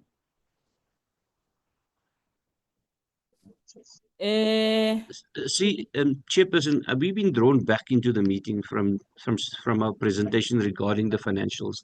The financials clearly state what all our senior executives are earning, and we've presented that to the portfolio committee already. Can you answer the question, Mr. Hendricks, how the breakdown of the salary of CEO as well as regarding the how much is COO Where's getting? the audited? Yes, it's in the audited financial statements, and which was presented to the portfolio committee. We're just opening it up again because, as I said, we presented the audited financial statements. So allow us to open it up, and I'll come back to it. We'll take any other Not a questions. problem. And I can go to the other question while you are opening up that one. Can I check with SASCOC if they do have a credit card? yes, we have 4 credit cards for various purposes, and we can present that to you as well. But I need to state clearly that the president and the CEO does not have credit cards. Can I then answer your question regarding the chief operating officer? For 2025, it was 2.1 million, 2.195 million. No, thank you very much. Let me go back to the issue of the credit cards. The 4 credit cards that we are referring to, were they presented as part of the auditing process? Yes, and in fact, when we went through the investigation with Athletics South Africa, the investigator demanded that they look at our credit cards as well. All right, can we? I was trying to go through your attachments to check if indeed you have attached the Honorable Khabo, details in relation to your finance. Honorable Khabo, Yes, Chair. Your network it's not clear again. Can you hear me now? Yes. I was saying, Chair, can we then be given a breakdown of the audited financial statements of the 4 credit cards? Can we request that to be submitted? The other issue that I wanted to raise, in particular in relation to the credit bank statements, if they can give us probably the past 3 years of those audited financial statements of the 4 credit cards that has been mentioned, Chairperson. And I would like to probably take you to note 11 where you are dealing with your expenses. Can you clarify that portion of the 3.2 million? Is it for all the board members? The sitting allowance? Yes, we are being taken back in this meeting now, Chair. So, but we'll address the honourable member. But Chairperson, I'm not sure who's the person presenting now. We're in a meeting asking questions. But this person keeps on telling us that we are taking them back in the meeting. Are we not part of the meeting now? Can you allow me to rule on this one, Honorable Khabo? I've said to Mr. Hendricks that can he please respond to the question of the honorable member? Certainly, ma'am. Because other questions simply, like for an example, the issue of the credit card. Honorable member said that can you submit the audited statement of the past 3 years on this issue of the credit card? So it means it's not something that you will have to say, this is what we've done. You will submit it, Mr. Hendricks. Other questions, can Mr. Hendricks respond to them? We are running out of time. Members are supposed to go and attend a National Assembly sitting. Yes, certainly, Chairperson. On page 32 of the audited financial statements, as I've got in front of me, and as presented by our chair of the Audit and Risk Committee to this meeting, we have a list of the complete breakdown of the board members' allowances, and it comes to 3.1 million rand. And my question was simple. Probably must listen to what I'm asking you instead of raising statements that do not make sense in a meeting. I'm asking, out of the 3.2 million, almost 3.2 million, is it covering all the board members? As stated, yes. In your report, under note 11 that deals with your expenses, it has been indicated that Dr. Ramsey and Mr. Sain are not benefiting from the 3.2 million. Why are you saying that all board members are benefiting when there is 2 people who are not benefiting? Why are you lying to us? Because Mr. Ramsamy and Mr. Singh have indicated that they do not want to receive the allowance. But then why are you lying to us, telling us that it's all board members, when in actual fact the truth is that there are 2 board members who have opted not to receive sitting allowances? Let me correct the statement then. All board members are supposed to receive an allowance, but the 2 IOC members have indicated that they do not want to receive the money. I think that one we must capture it. We'll just have to make a follow-up because you have just misled us, and I think it was deliberate for your own reasons. That's why we were having a problem. Let me go back now to the executive salaries and benefits. Your top management, can we have a breakdown of their salary scale, including their benefits? Because what I'm trying to drive home here is when you look at your sitting board allowances, you look at the amount that you are paying your CEO and your COO. To a large extent, one of the cost drivers, it becomes your salaries and your benefits. It is for that reason that we would want that breakdown. How much is the president of SASCOC earning? So let me answer both questions. We can forward you the cost breakdown of this. It's on page 32 of the document that we presented to the portfolio committee. I receive annually 394,000 from the organization. The 394,000 that you say that you are receiving, is that the only remuneration you are getting from SASCOC, or is there anyhow that you are again benefiting outside this 300 that you are referring to? The only other fees that we receive are the per diems that when we travel to events and meetings. Okay, can we get into that aspect? Because I think that we are not being transparent in terms of how much is the president earning, let alone the 300. And what are the details of the deals? Would you be getting a commission based on your 5% allocation, 10% on the deal? Can you take us into confidence on that remuneration outside what we know of? Because it might be that the Certainly. president is earning almost like the president of this country. If we're to combine all these benefits that is getting outside the 390, can you take us through on that one? And while you are busy with that part, there is on your EFS other Can I employees' answer that benefits. question first, sir? Chair, can I answer that one question? Also add another question? Honorable Khabo. Honorable Khabo. Yes, Chair. Yes. Can the president answer this question? Then you will follow up Not a after problem. question. Yes. Yes. Go So ahead. I do not receive any other remuneration other than the allowance and the per diems. President, leave the allowance. Let's talk about per deals. During the deal of rugby, when they wanted to sell a stake, we were told that some of the people were negotiating a deal, or it was alleged that people were negotiating a deal. To a large extent, based on the process of that deal, they will be getting a particular amount based on the I'm not sure whether was it 5% or 10%. And I would want you to take us into confidence in relation to that deal. What is your arrangement with SASCOC in relation to the deal? Let's say you go to a meeting, you win something for SASCOC. How do they then remunerate you outside this 300?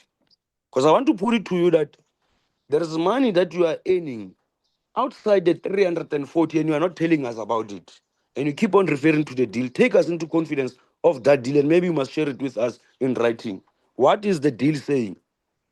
Certainly, sir. And I can also state clearly that I am not involved in any of the operations of the organization except oversight and strategy, and I therefore do not receive any commission from any of the projects or any of the funding or any of the sponsorships that is raised by SASCOC. I think, President, you are not responding to my question. You spoke of a deal. There's nothing that you are getting outside your allowance and the deal. The allowance, we know it is somewhere 300,000. But the deal, you are not telling us about the deal, President, and I'm not sure why. Chairperson, I think I'll be moving because President is deliberately not responding to my question. Can they give us that in writing? They give us a copy of that deal and give us a clear breakdown as to financially outside this 300, how much has the president, not only the president, the executive benefited, because there is the deal that you keep on referring to, but you don't want to take us into confidence. I will request a written response on that. I think, Honorable Khabo, I think it's per diem, not per deal. Am I correct, President? Madam, yes, it is per diem. Can we get that copy of that deal? Because we're now just being technical. President, let's go to your legal proceedings. There is an amount of 2.7 million. What was the issue with that 2.7 million on legal proceedings?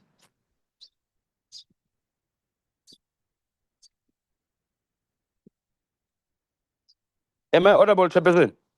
You are Just getting audible, them into- Honorable. President, We get- 2.7 yes. million regarding the We're getting it in the audited financial statements for you, Madam Chair. okay. Where is the CEO to assist you in answering other questions, This, President? all of them are here. Yes, Which they must point, if I also- may they must- ask? They must also assist answering. Yes. Which figure are you mentioning, honourable member? I'm referring to the 2.7 million. I think it's on page 30, if not page 31. That deals with the legal proceedings. And I wanted to understand what was the reason for you to spend 2.7 million. Okay, you need to explain it.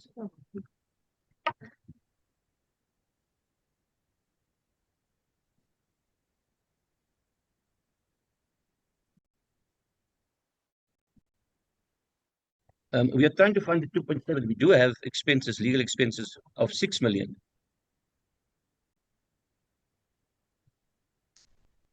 Honorable Khabu, it's on which page so that we can be able to Okay, It's on we page. found Let me it. just. We found it. We found You it. found We found it? it.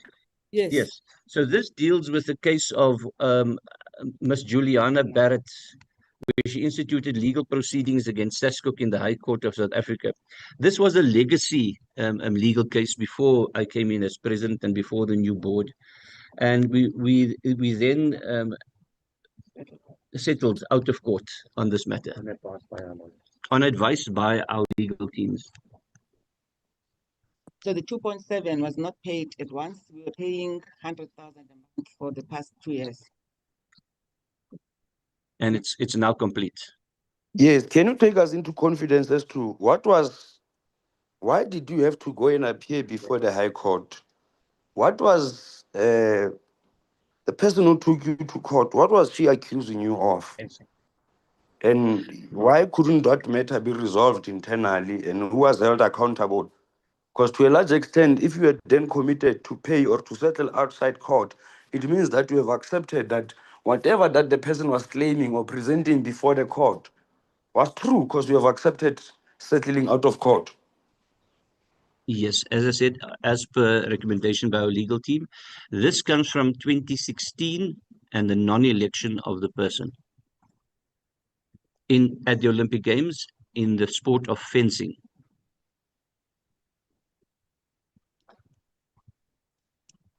So, President, if I may just interject there. It's where a person was not non-election of a person in fencing, and you decided to settle that matter out of court. Why? Was it going to be expensive for SASCOC to settle it through court? Why, President? Yes, and exactly so, Honourable Chair. It would have been much more expensive for SASCOC not to follow that process. Chairperson, can you just get in there? Because that is an admission of guilt. And I've asked the president. I've asked the president as to what were the consequence management that were applied. Because now you are speaking of an election. You are now confirming that Selection. Selection, not election, honourable member. All right, selection. Now, are you admitting that the transgression that the person was alleging that you have not followed the process correctly in a way, is the one that made you admitting to pay the 2.7 outside court settlement? So the answer to that is we are not guilty, and that is part of the court settlement or the out of court settlement. But President, President. it doesn't add up. You are not guilty, but you end up paying out of court settlement. Obviously, that is to accept a guilt. It can't be that if you are not guilty, you end up paying. How do you end up paying if you are not guilty? It would have cost our legal bill much more to take the matter through to its full conclusion, and it was a mutual agreement between the parties. So, President, you opted, you must not be technical. You agreeing that you had to settle the 2.7 because of, in a way, let alone the legal fees that you were going to incur. Let's deal with the contents. It then means that you were in agreement of what the person was alleging you of. And here I'm saying to you that the person is alleging you of transgressing processes that in a way excluded her. That's why you had opted to agree to settle outside court the 2.7 million. It has nothing to do with the legal fees that you are going to incur, but everything to do with the fact that is before us that number one, you were guilty of not following the process. But secondly, you knew that you were going to be slapped with the cost of court in your face. Don't be technical on incurring, because we would ask you for the legal advice that you have sourced. Where did you source that legal advice? How did you get to a point of you getting the legal advice? What was the financial implication of you getting the legal advice? And I think, Chairperson, as a way of maybe closing my submission, that is the report that I will be expecting from the President in relation to this matter of 2.7. It must just take us into confidence as to give us a detailed report, because we are not being told. We are not also being told of the consequence management that had to be applied. So we should be having those reports. Let us get that report so that when we meet SASCOC again next year, because the fortunate parties that we are going to meet you again, they must be able to take us into confidence. Chairperson, I think I'll pause there. The rest then I'll then submit it. I've requested the report in relation to. I've requested the report in relation to the top management, their salaries. If we can get that breakdown. Secondly, the performance bonuses. If we can get that breakdown. How did it get to a point of them being paying performance bonuses? They must attach their policy in relation to performance bonus. How did they deal with the allocation? I think from the last part that I wanted to check earlier on was the yardstick that was used. Because you get that there are other sporting codes that receives more compared to others. Chair, if I can respond.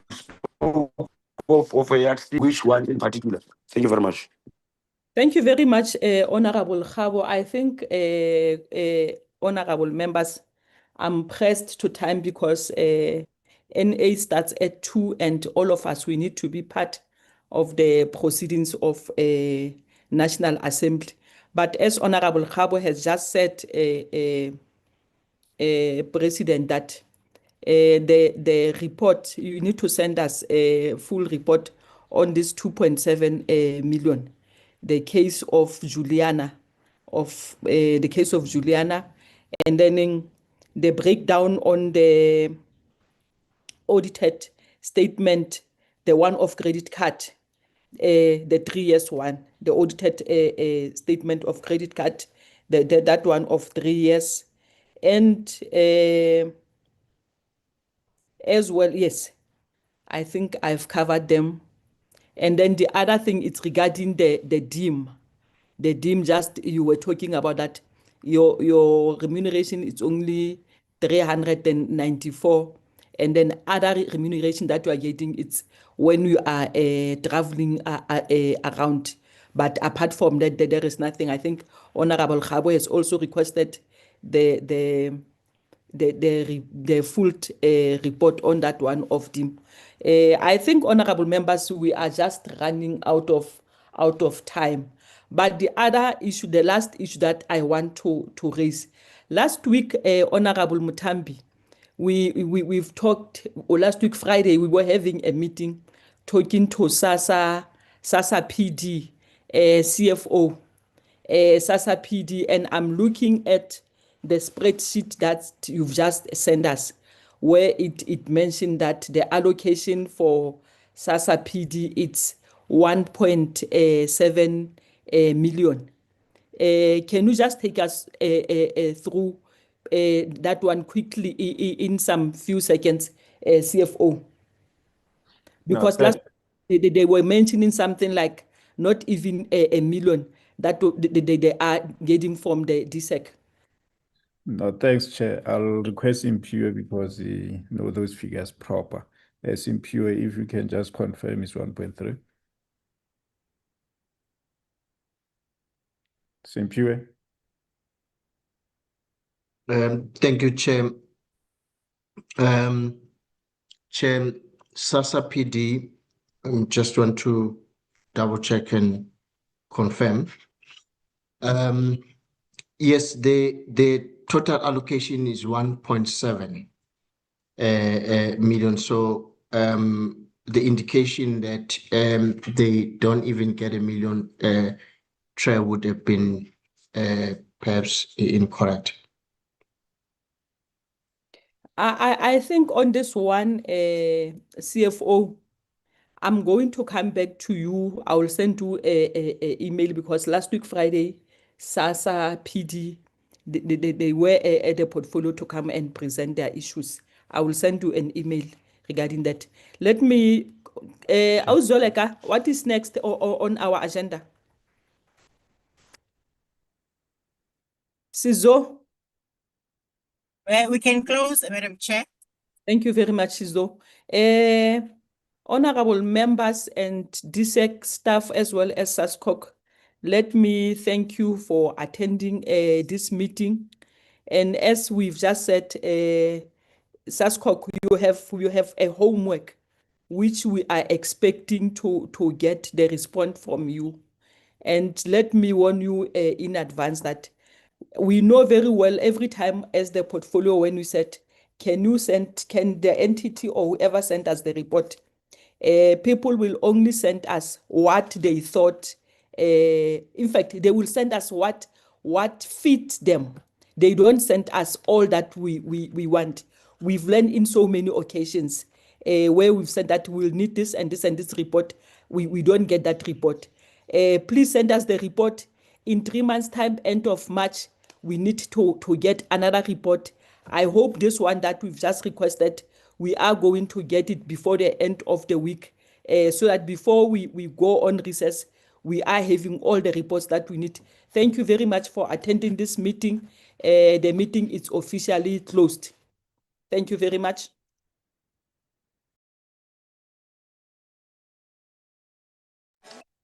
Thank you.